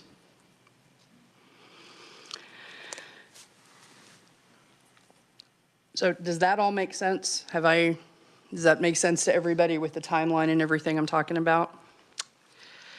So there are a few other things that need to be done before July 1 of 25. Filling a position for a state agency takes a lot longer than filling a position for the Kansas 911 Coordinating Council. So those contractors that would be coming over as employees, I mean, there's more research to be done, but I think it is quite likely that they should be employees before July 1 of 25 so that we don't have to go through the whole hiring process for the state, for the people who already work here and that you want as employees already. There has to be work done with Mainstream to develop a transition plan to figure out how to answer those questions about what Mainstream or the LCPA in general might be better suited to do, what the agency might be better suited to do, and that's going to take some time to get that going. And then there are two more items, and those are the pending IT and software products. So as I said earlier, new contracts, new additions to the hosted solution are going to face a different level of scrutiny and a different time frame than we are used to once July 1 of 25 gets there. And we have spent a lot of time going through everything we know with our vendors, with the interest that has been expressed by PSAPs, and identified 2 projects that probably are ready to be considered and need to be considered as soon as possible so that they can be up and running if the council chooses to have them, so that they can be up and running before July 1 of 25. The first one of those is smart transcription. This would provide text transcription to 911 calls and is of high interest to several PSAPs. It is under consideration by the Ops Committee, and they would have brought it to the council before, but we had difficulty getting what I would call useful numbers on what it would cost the council, what it would cost the PSAPs, and what the service might look like. It took us a while. Scott had worked on this for quite a long time. I know he and I have worked on it for almost a year trying to get numbers that make sense. And I'm not talking about negotiating a price. I'm talking about finding a pricing model that we felt like we could support within the council. We just got those numbers and got a brief off to the operations committee with the details of those numbers. They still need to have a committee meeting to take a look at it and discuss it internally. But it is likely that they will come back with their recommendation in June. Not to steal thunder or anything on it, but just to let you know that's where that is. The other project is Eclipse. This is a consideration for replacement for ECATS, which is the it's the management information system that is included with the hosted solution. You have a separate brief, the MIS application replacement brief about the ECATS project, or the ECATS to Eclipse project, I should say. This is something that, depending on when the chairman wants me to go through it, that we're going to talk about today. It is under short notice because in the process of researching it for this brief, we found out from AT&T that their internal contract with ECATS is up for renewal shortly. And if we want to move to another product, it will be cheapest to do it so that they do not have to renew that ECATS contract. So, like I said, at whatever time it is appropriate, I will present you details on that today. But you did have the brief in your packet, so I'm hoping that we will start from a good spot to talk about it. And that is my legislative brief. Was that it? That was it? That was it. Yeah, I'll stop now. All right. Thank you very much, Sherry. As you all can tell, Sherry's research, she's worked very hard on this. She's answered, and we've answered a lot of things, but there's still a lot of questions that we need to look at. You can gather from what she's told us that there is needs to be some haste in getting the transition portion forward, and not a lot of time to do that with a budget due in this fall, and basically a reformation of the budget as it sits into a completely different format and into the format she suggested. With that being said, I think I'll take this time to discuss non-elected personnel, executive director, or as you would say, transition person, kind of one and the same. I would solicit any opinions on a time frame that we would want to take under executive session for that. In my head, I have 30 minutes, and we can always extend. I don't know if 30 minutes is enough, or do we want to go with 30 with a chance to extend? That would be my suggestion, unless someone has another opinion. I would move that we recess into executive session to discuss the selection of the executive director, which falls under the justification for non-elected personnel, until, let's look at 10:35 to 11:05, at which time we'll open the meeting back up. If we have not finished our discussion at the time, we'll just re-extend the executive session at that time. You need to say who is going to be. Yep. We will have the entirety of the board. I would ask that Sherry Massey remain. Would there be any other staff members that would want to, or would want to, I would entertain any other staff members that would like to be part of that executive session.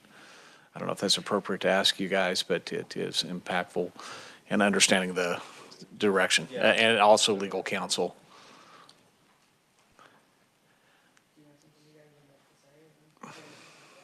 Okay. All right. Well, we will keep Sherry in a hot seat, and Braden as well, and the remainder of the council. And we'll just ask everyone to excuse themselves, and we will reconvene 11:05 potentially. Could I seek a motion? Thank you, sir. Seek a motion to go into executive session. I thought you moved. Oh, yep. I said. All right. I have a motion and a second. All in favor? Gail. Motion to enter into executive session to discuss the selection of the executive director for approximately 30 minutes. Krista Amaro? Aye. Thank you. Brandon Beck? Aye. Thank you. Senator Rick Billinger? Thank you. Representative John Carmichael? Aye. Thank you. Tony Foster? Aye. Thank you. Senator Marcy Francisco? I'll say this is not approximately, I think it's exactly. For exactly 30 minutes, yes. Okay. Aye. Representative Kyle Hoffman? Aye. Thank you. Katie McPhee? Thank you. Jeremy Rabb? Aye. Thank you. Doug Ritter? Aye. Thank you. That is all in favor. And just one quick further note that I would consider the interpreters as part of the council in that essence, because if they leave, it's going to get a little difficult, because as much as I would try, ma'am, it would not be a very good job, so.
And let Colin get that going. Yeah, I think he had a technical question.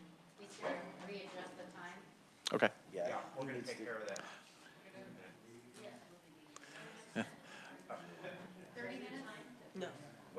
20. Stand by. Yep. Stand by. It's not going to be 30 minutes. Don't run off yet. Note that we came back into session. Would seek a motion from someone to extend executive session. Yep, sorry, Colin. Representative Carmichael, would you have a motion? I do, Mr. Chairman. I move that we resume executive session for the reasons that were previously stated and that we reconvene in public session at 11:30. Do we have a second? I'll second. Krista Morrow seconds. All right, any further discussion? I'd like to make it 11:25. No, because we can leave early and still come back, and we go to the bathroom first. Do you rescind your amendment? Okay. All right, can you please call a vote? We have a motion to extend the executive session for the original reasons to 11:30 a.m. Krista Amaro? Aye. Thank you. Brandon Beck? Aye. Thank you. Senator Rick Billinger? Thank you. Representative John Carmichael? Aye. Thank you. Tony Foster? Aye. Thank you. Senator Marcy Francisco? Aye. Thank you. Representative Kyle Hoffman? Aye. Thank you. Katie McPhee? Aye. Thank you. Jeremy Rabb? Aye. Thank you. Doug Ritter? Thank you. That is all in favor. All right, vote passes. We'll go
Call ourselves back to order, just to take a note that, and showing the time is appropriate, that there was no action taken during executive session.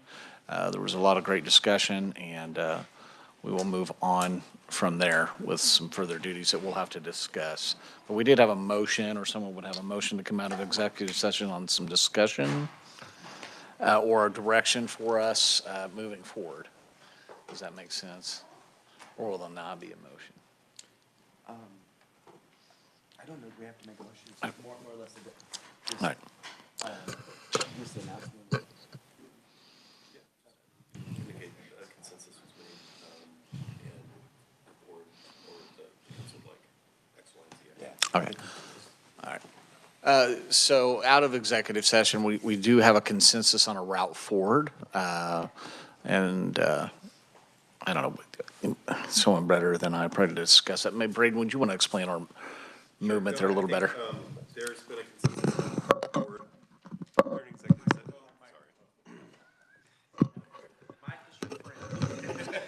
Thank you. So during executive session, no binding action was taken. Unless I hear differently, it's the consensus of the council to move forward in the manner discussed during executive session, allowing certain duties and other types of planning issues to be done, as no formal action can take place until the new bill is published within the next couple of weeks. And obviously, there's going to be much more administrative issues to go. But at this point in time, no executive director agreement has been signed, nor any decision has been made. May I ask a question? Go ahead. Does the council agree that I can speak on their behalf with all of the state agencies and organizations involved that, to collect everything we need for this transition? Does anyone have an issue with that? The only thing I would suggest is, one, we ought to do that by formal action in the public session, I think. But also, I would hope that it's in conjunction with the advice of the chair of the council, so that you all can work together on these things, and I appreciate our council's suggestions. Well, it's not yet, but if my council tells me what motion we need, I'll make it. That sounded like a pretty good motion. Senator Francisco. Thank you, Mr. Chair. So I want to say all that we heard in our regular session from Sherry Massey about what the timelines might be, what dates we have to look at, what requirements there are, make me feel that I would like the council to, I move that we ask her to continue that work as she's able and until we set further direction. And that include the ability to contact state agencies and others on behalf of the council to get more understanding and a timeline for this, for the change that's coming up. All right, I'll take that as a motion. Do we have a second? Sheriff Ritter seconds. Any further discussion? All right, Gail, could you please call for a vote? I can get that one cleared. Okay. This will be a motion for Sherry to speak on the council's behalf, including the ability to contact state agencies and others on behalf of the council to get more understanding and a timeline for the change that is coming. Okay. All right. Krista Amaro. And the actions be taken in conjunction with or in consultation with the chair. Okay. And the actions to be taken in consultation with the chair. Okay. Krista Amaro? Aye. Thank you. Brandon Beck? Aye. Thank you. Senator Rick Billinger? Thank you. Representative John Carmichael? Aye. Thank you. Tony Foster? Aye. Thank you. Senator Marcy Francisco? Aye. Thank you. Representative Kyle Hoffman? Aye. Thank you. Katie McPhee? Aye. Thank you. Jeremy Rabb? Aye. Thank you. Doug Ritter? Aye. Thank you. That is all in favor. All right. Thank you very much, and we will move forward. Lunch is going to, or is here, going to be here any moment, but let's go ahead and just hit the pavement here for a little bit, and we may get a little better time out of here, I hope. I don't think noon is in our favor, but we'll try to get as close as we can. That is going to be it, essentially, for my portion. So I'll kind of jump down to, let's jump down to financial oversight. And I'm not sure that we have anything to report as of yet, because we don't have that part. We're looking to Sherry for that. It'll be different. What we provided the state will be different, but we are getting together on the 7th and 8th of May, and we should have a pretty good idea of our route there. So there's not a lot of anything new really to report in that essence. Senator Francisco. Thank you, Mr. Chair. I'm just wondering if that group could take a little time to look at, will there be any additional expenses during this transition? And let us know what they might see, because I think we may need some overlap between employees. Yep, well noted. Thank you. All right. Any other questions? If not, we'll move on to Braden and legal opinions. So as we've discussed at length, I've been working with Ms. Massey on some questions regarding the new bill. I've got lots to do, I think, with this transition, and will answer any questions anyone has at this point in time, but a lot of work will be coming down the road. All right. Any questions for Braden? Right. If not, we'll move on. Operations, Jeff and Becky.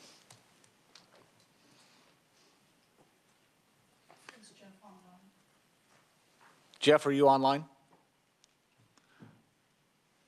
With our 50 minutes there, we probably ran him off, but go ahead, Becky. Thank you. I will try to do this without having a coughing attack. I apologize if I do. So Jeff is our new Operations Committee Chair. I know he had training this week, and he did ask for the link for this meeting, but I wasn't sure if he was able to attend the whole thing or not. But we are busy working on putting together information about the smart transcription, as Sherry had mentioned previously. And we have a meeting coming up on April 25th to discuss the information that we just recently received from Motorola. So we hope to gather that information and share with the rest of the committee and decide if we're going to try to go forward and present that in June or not. So that's pretty much all that we have done since the last meeting. And I believe that's all that I have for operations. All right. Any question for operations? All right. Expenditure review, Sheriff Ritter and Ellen. It's been baptism by a lot of spreadsheets. Wish you would have shared that with me before. That's all I usually do. But with Ellen's help, I was able to survive this season, so I'll turn it over to her. Well, we're thrilled to say that all 115 PSAPs reported as of April 10th. So we officially really had nobody in delinquency, so that was great. We've closed out 113 of those. 2 are still open, but we're simply waiting on an auditor to come back from leave to provide journal vouchers for reimbursements. So we're excited about that. Much farther ahead than we've been in years past. Sheriff, you've asked a couple times in meetings about what the collective amount of expenditures were for 2023, and so that is $24,499,808 is the collective amount that all PSAPs spent out of their 911 funds for 2023. Of that, we only had about 4,400, a little over 4,400 that had to be reimbursed because they were unallowable. So that is my report. So if anyone has questions, I'm happy to answer.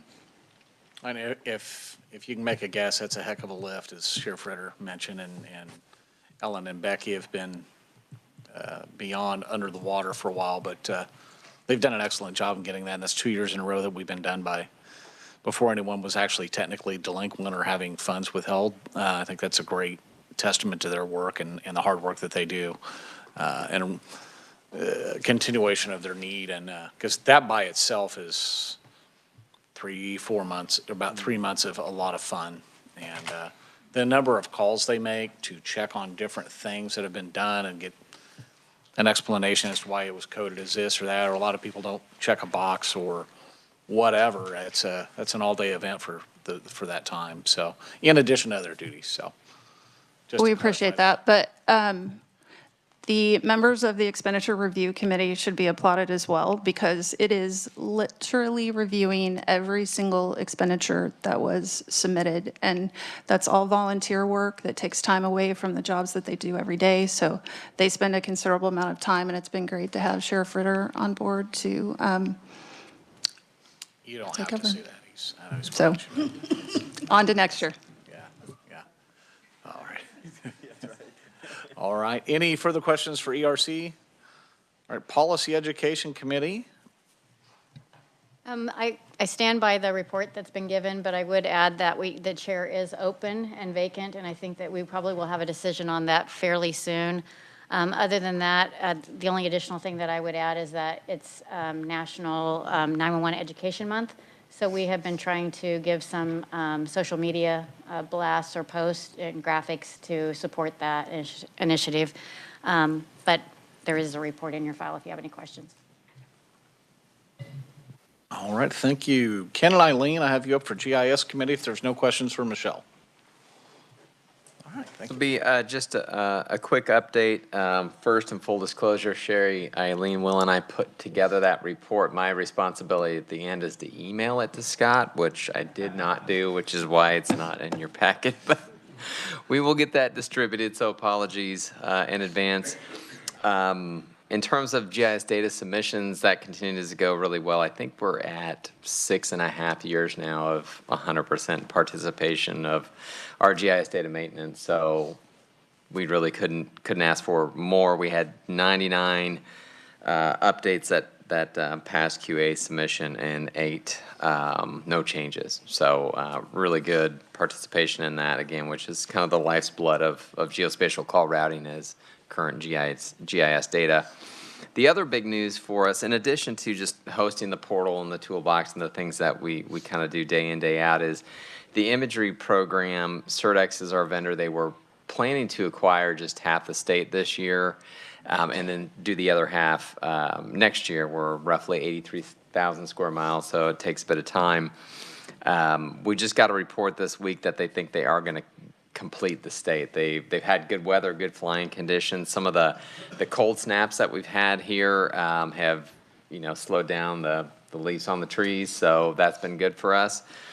So we're expecting maybe even as quick as this weekend they'll be done. So it's great. That makes things just so much easier for Eileen and her team as we roll out the updates to not have to do half now and half another year. So logistically, it's much better for us. We just kind of go into each project thinking we're only going to get one half this year and one half next year. Some states will just deliberately fly a quarter or a third each year because of that. But this will make three projects in a row where we've gotten the entire state. So hats off to them for getting it done for us. And we'll start to take delivery on that imagery later this fall, maybe have it wrapped up by the end of the calendar year. And that's it, unless there are any questions. Representative Hoffman. Thank you, Mr. Chair. As far as like Google and Apple Maps, do they pull from our data, our flyovers? Not for imagery. Okay. They'll go with commercial providers. So Google flies their own. Apple, I think, uses other commercial data sources for their imagery.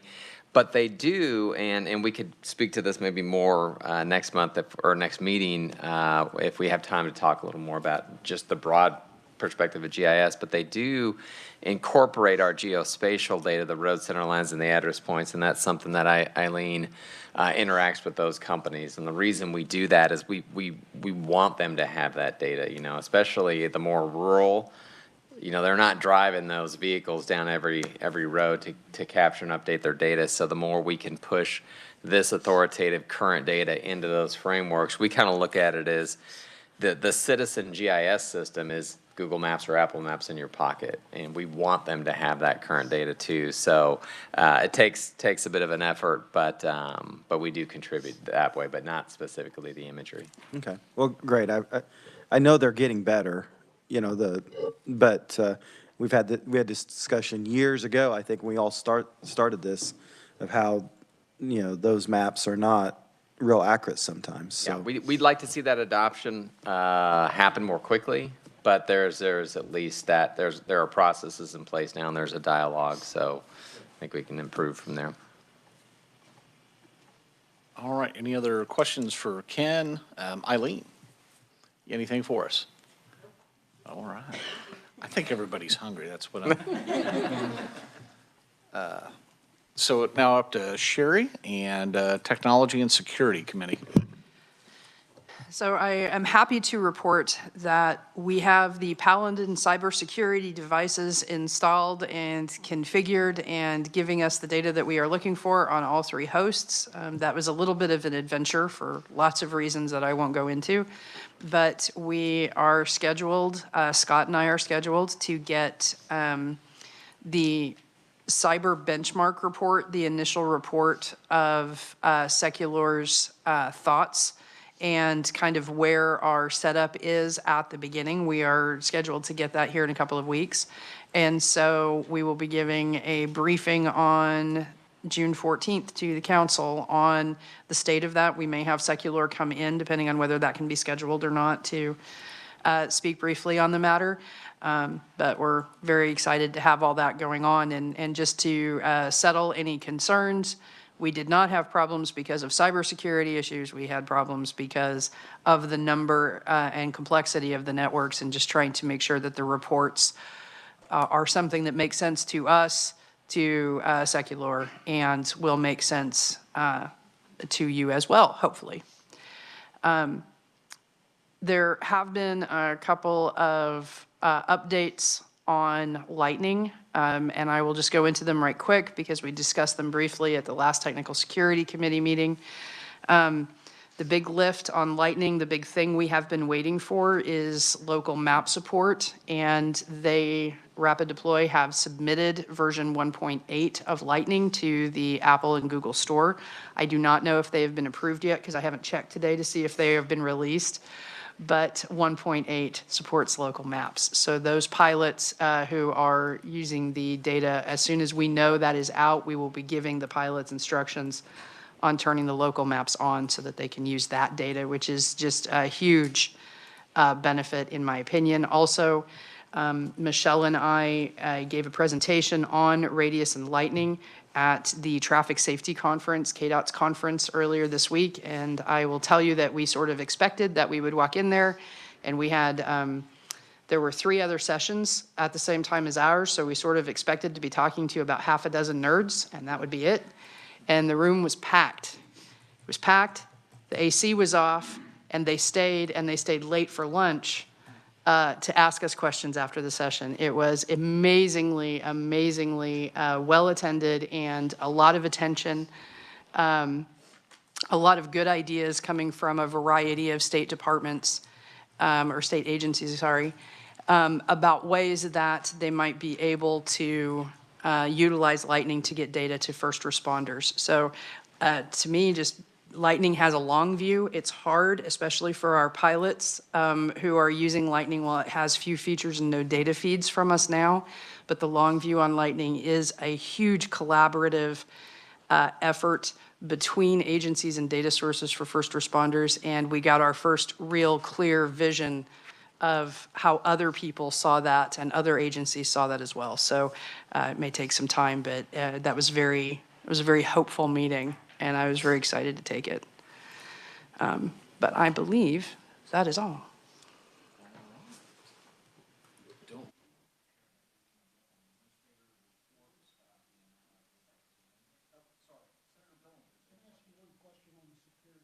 Certainly. I read where Nevada and Las Vegas in particular, was that cyber attack? It was not. It was a fiber cut from the installation of a light pole, which is somehow should be more disturbing, I think, than than a deliberate attack causing the problem, that an accidental construction issue caused the problem. Same thing. So how about I just go into the administrator report where I talk about that? So, Great segue. that was well done, Senator. Staff reports. Start with administrator report. Let me pull up a couple of emails because I don't want to misstate anything here. But basically, there was a fiber cut on Wednesday evening, and that fiber cut happened in Williamsburg, Kansas. After that fiber cut, and this is where I'm going to mess this up, so I'm just going to read it out of here. A second failure happened.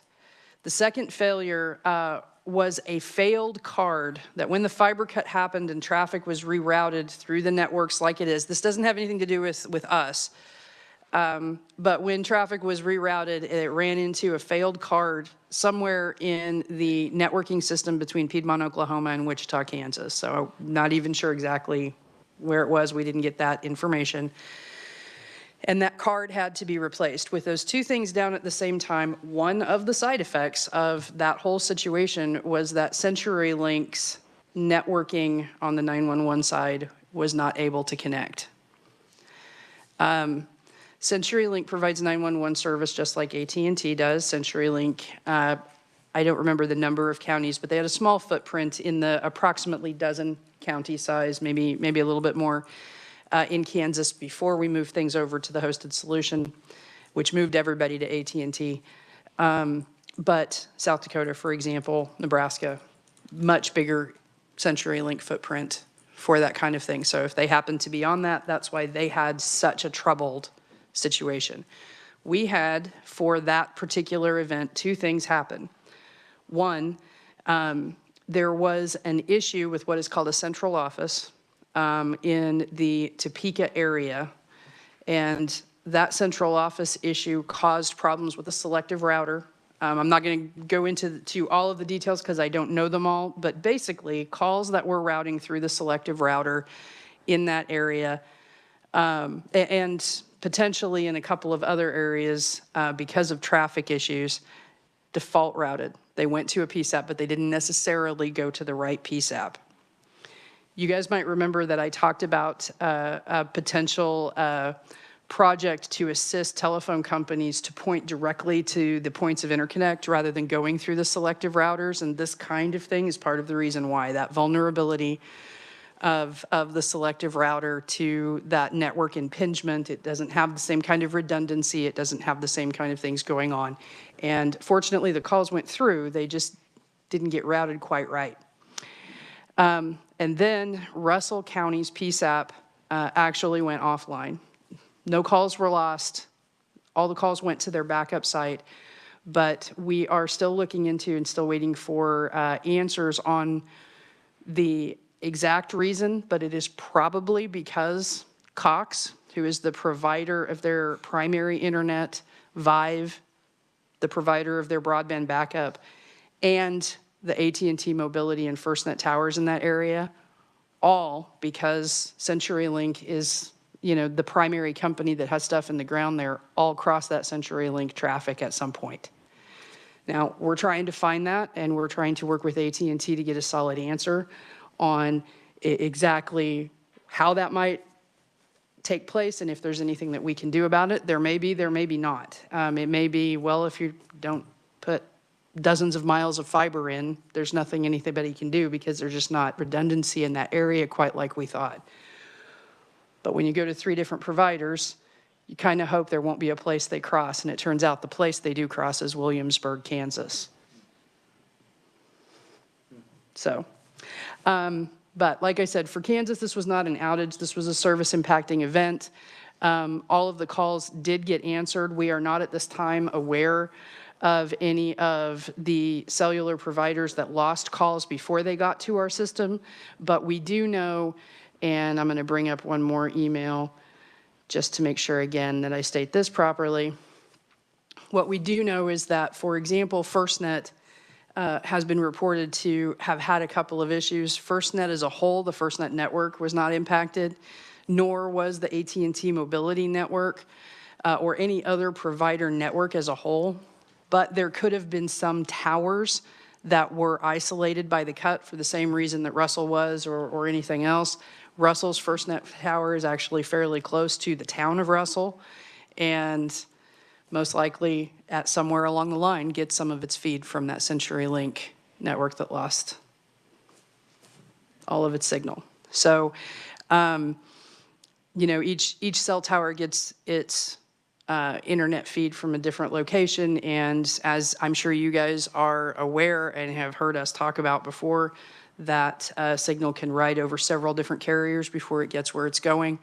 And you will see in the news, I am sure, that that is one of the big concerns the FCC has brought forward, and you don't always know who's handling the traffic. You can make sure it's secure, that's what VPNs do, and that's what isolating the traffic is, but that doesn't necessarily mean you can guarantee the physical integrity of the network all the way through.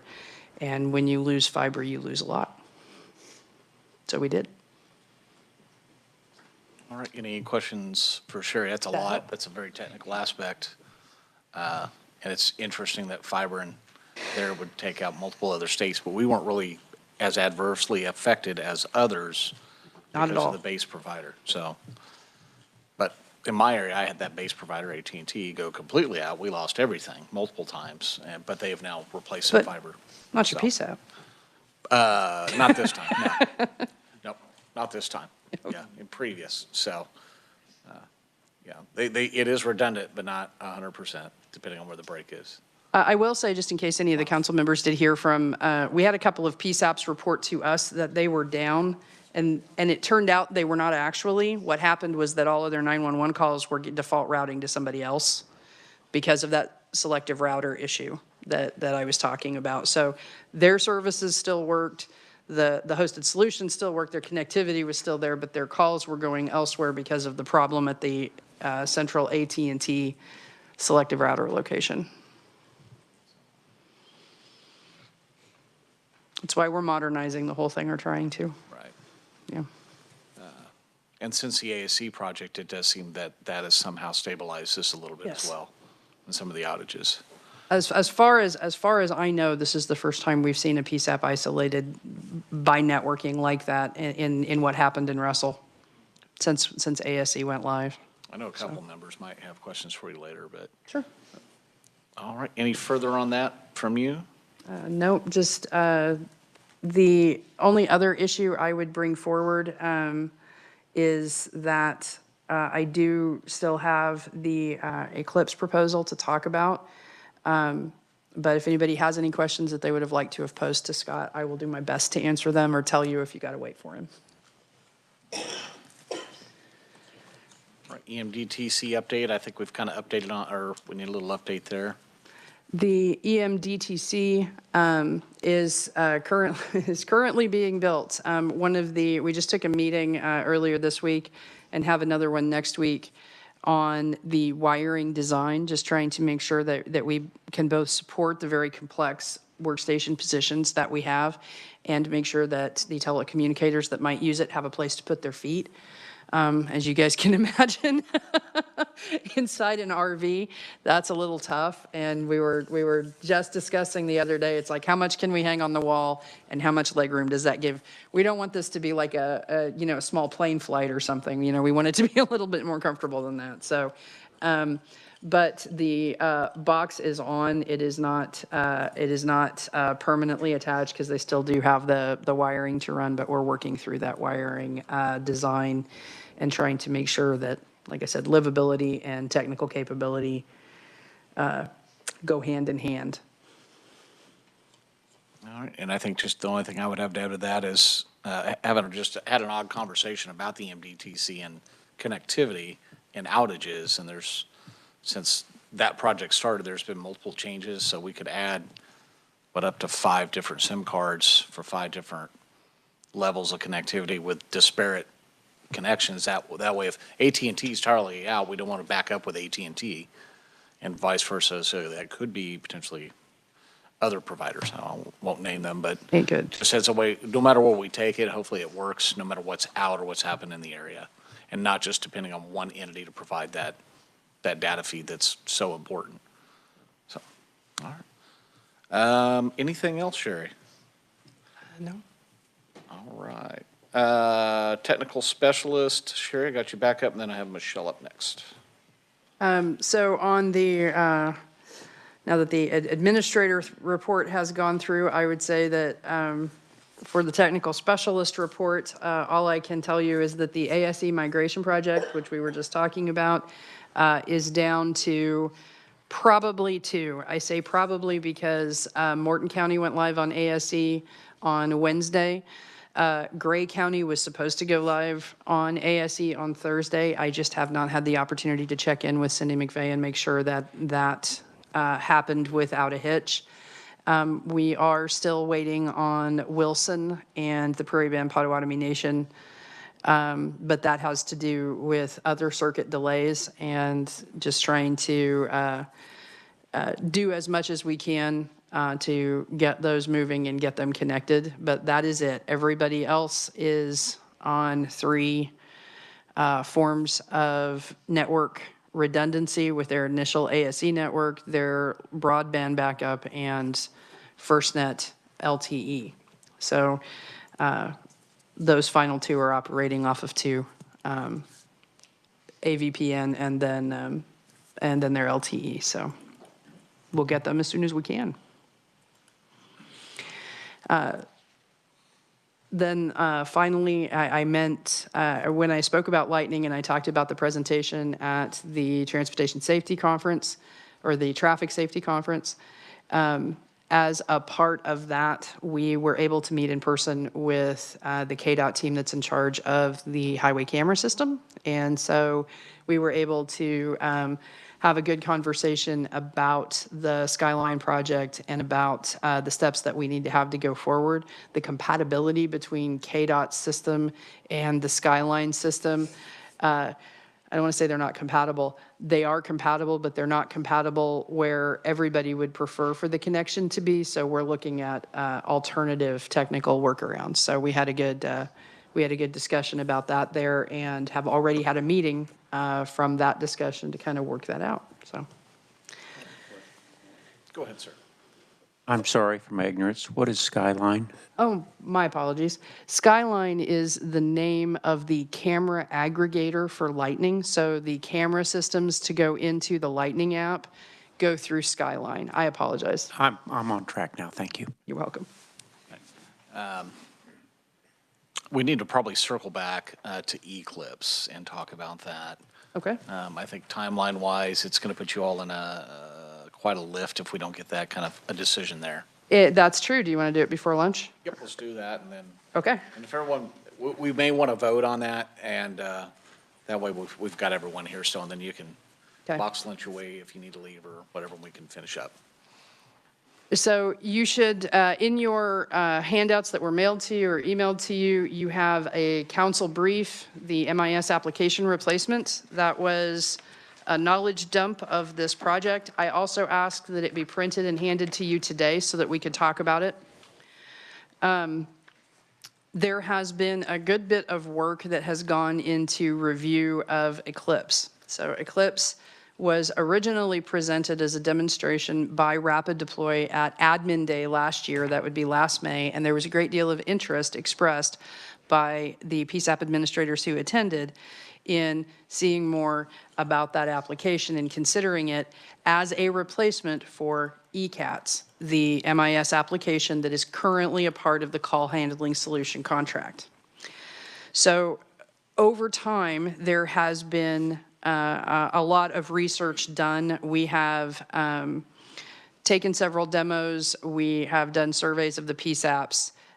We brought in another demo kind of at last minute for those new PSAP administrators who may not have seen it the year before. And all of the interest that they have expressed has been heavily in favor of moving to Eclipse. So I want to explain just briefly what moving to Eclipse would mean technically and financially. So what does the hosted solution gain from moving away from ECATS and moving to Eclipse? The hosted solution would gain detailed location history.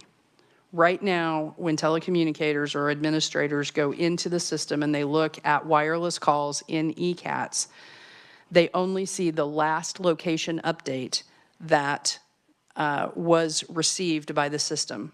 It's just a limitation of how they are connected.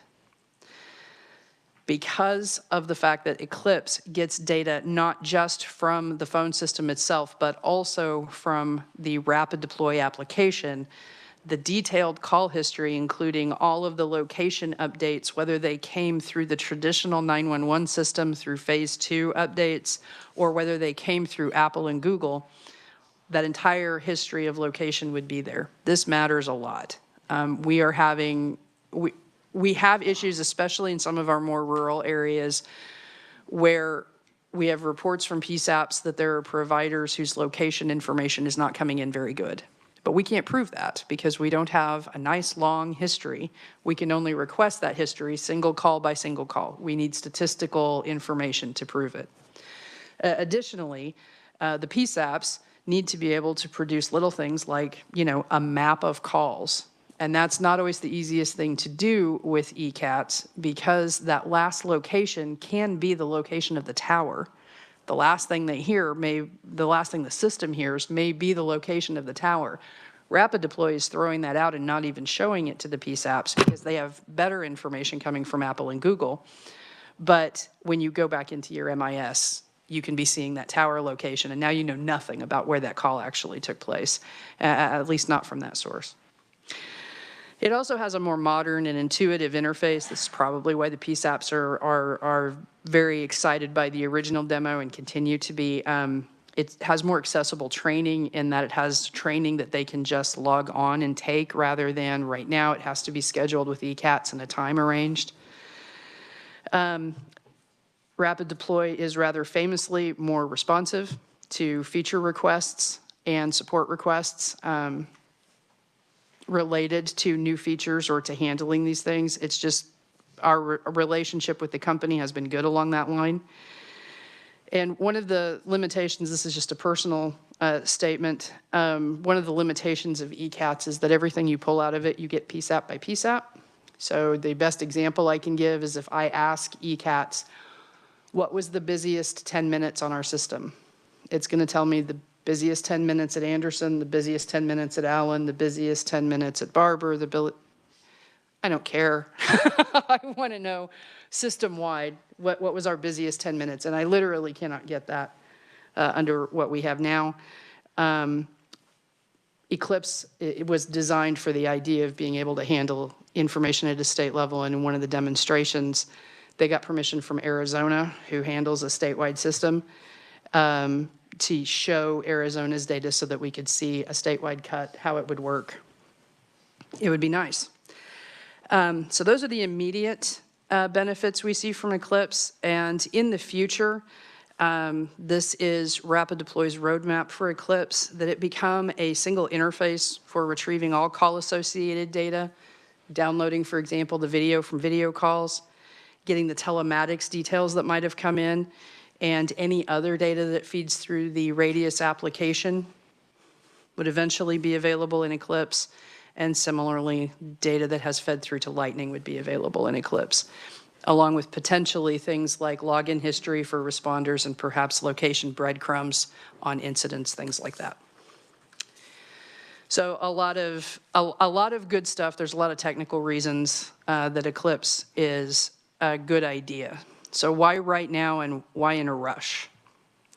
Because it is in a rush. I am presenting it to you and asking you to vote on it in the same meeting, which I really don't want to do.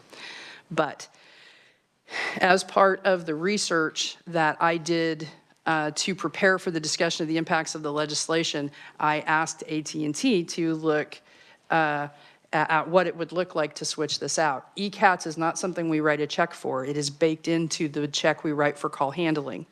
So asking AT&T what would it look like to make this switch, they had to go back in and figure out exactly where all of their renewals and everything were and what those renewal prices were and how the two might compare. And they let me know that the ECATS contract, their ECATS contract, understand, expires in November. And so they have to start working shortly on renewing that contract if we're going to maintain with ECATS.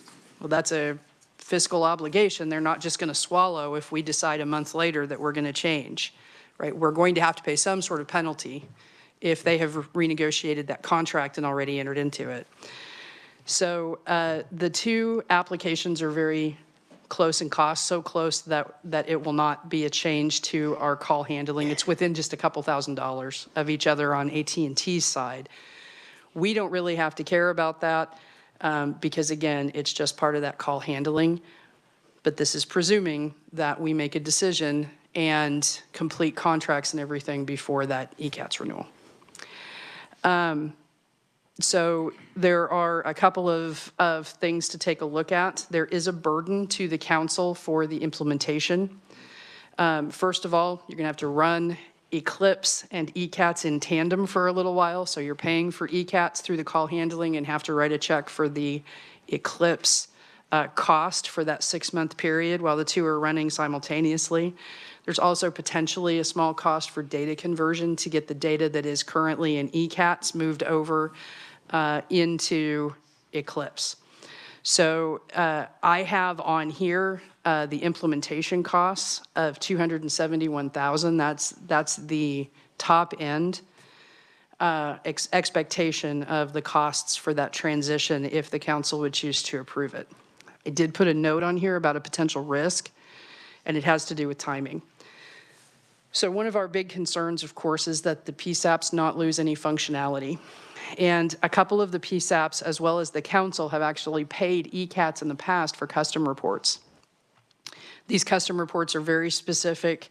They fill very specific needs. And as part of the initial discussions with Rapid Deploy, they agreed to replicate those reports as well as any others that we feel are critical or the PSAPs feel are critical that we have today that we wouldn't have in Eclipse.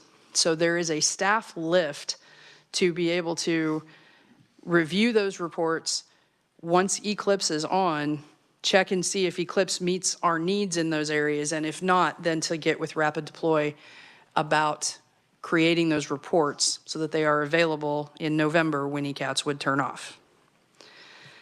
That's going to take some staff time. And as you guys heard earlier today, we got a lot of other stuff to do, a whole lot of other stuff to do.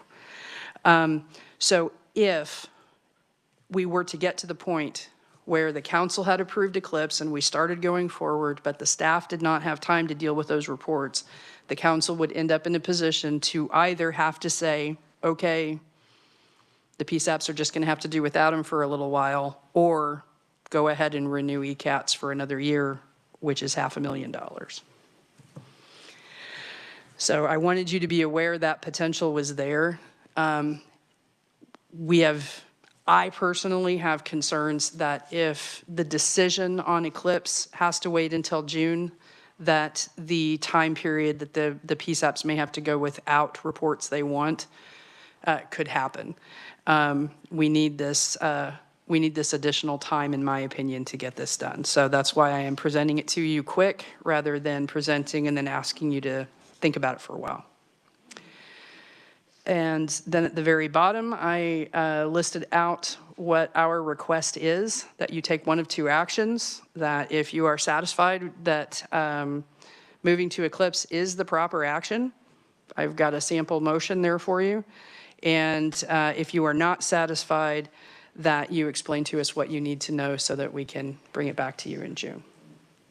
I know that we have at least 3 people who have set in on the demo and who have weighed in and opinions in the room. So I will stand for questions, and I would also suggest that maybe the others might have comments they might want to make about this. Thank you very much, Sherry. Questions? Jeremy Rabb. Sherry, I think the detailed location history, that would have helped solve the issue that we worked with the phone calls between the counties, right? Because we just had no idea where that call was going. We were at some background information in Shawnee County. We were receiving 911 calls from an adjacent county or vice versa just because of the proximity of where the calls are happening. Sherry worked really hard on trying to figure it out. We finally determined what the cause was. Had we had that detailed location history, it probably would have taken 24 hours down to 10 minutes or less. Totally agree. Yeah. I've had a chance to sit through the demo twice and review it myself, and I can't think of any reason why we would not want to make a switch to this. The Eclipse is, in my opinion, a very robust platform, and I am driven on data at my PSAP. It's what I make my argument on in my case every day to other leaders, and it is hard for me to currently extract specific types of data out of our current system, whereas this would be a game changer for me. The standard reports, as well as the ability to generate your own custom report, I find remarkable. The presentation of it's fantastic. There's a lot of things that I feel would benefit everybody, but I'll speak for myself. There's one other feature that I find really amazing, and that is a scheduler, which will take that data, analyze it, and help me determine when I need to have minimal staffing or can I move my resources around. Why do I have 6 people on at 2 o'clock in the morning when I could have 4 people on? That's the kind of information that I think I need, we all need, but that could be a real benefit for many of us. All right, thank you, Jeremy. Any other questions? Any questions for Sherry? No. All right. Yeah, seeing that, if anyone has any further questions, we can, if I would hear a motion, and we can speak a little further if we need to after that. Marcy. I'll make a motion that someone else has written.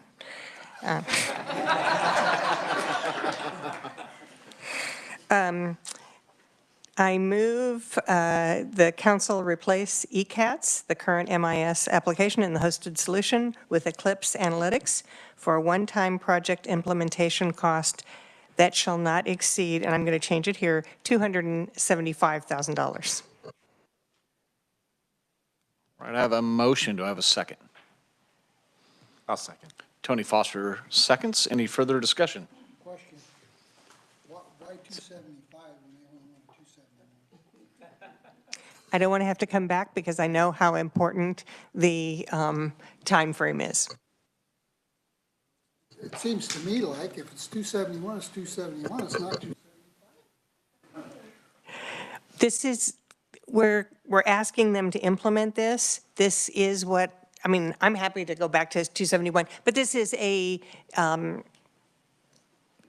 maximum. So it's not going to cost more if it doesn't cost more. I just don't want to have somebody come and say it's going to be 271, 300 and have to have a meeting over it.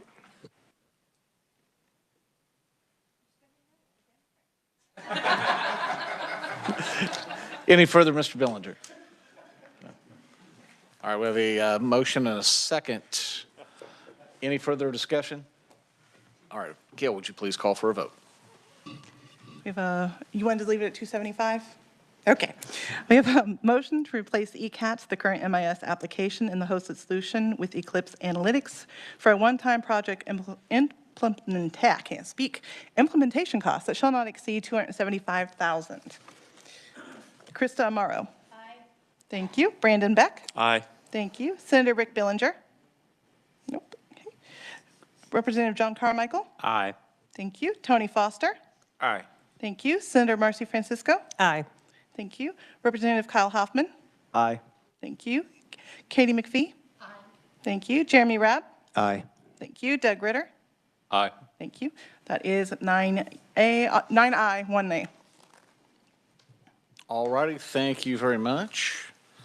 We will jump back. I would think we'll take this time. I don't see any further votes besides adjournment, so we may take a quick lunch break. Go ahead, Ms. Francisco. Thank you, Mr. Chair. I'm always ready to make motions.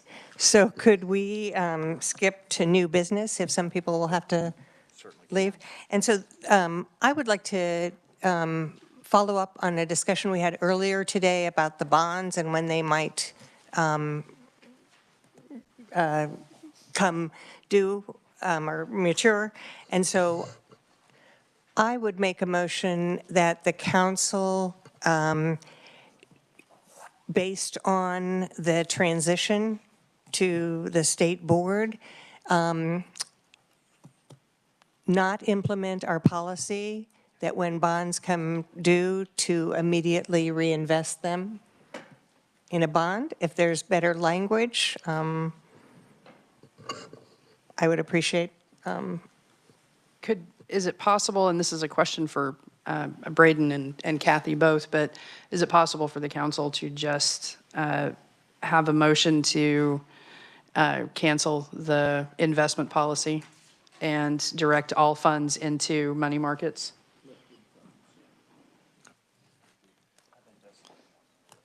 All right.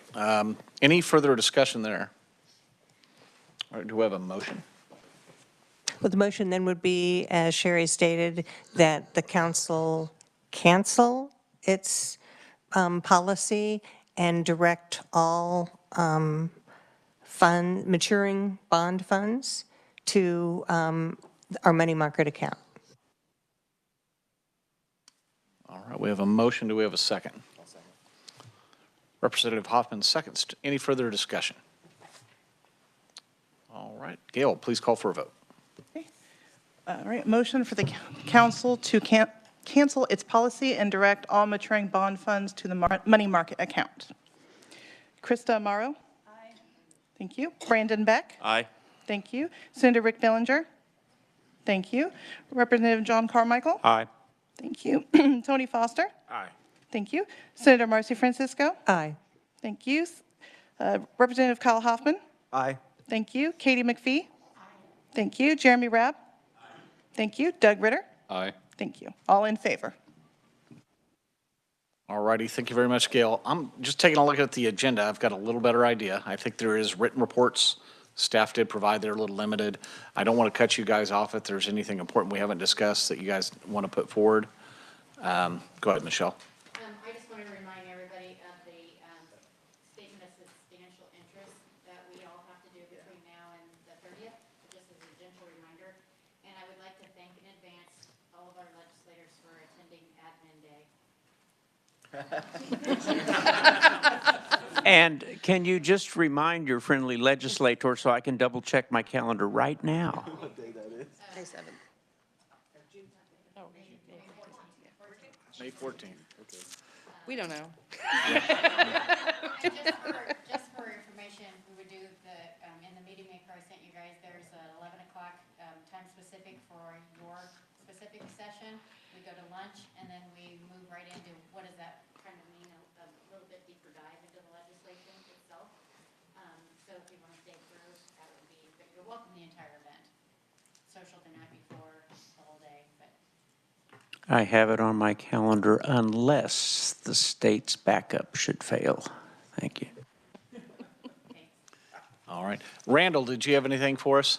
No, sir, I'm good. You're not going to stand in the way of lunch. Okay.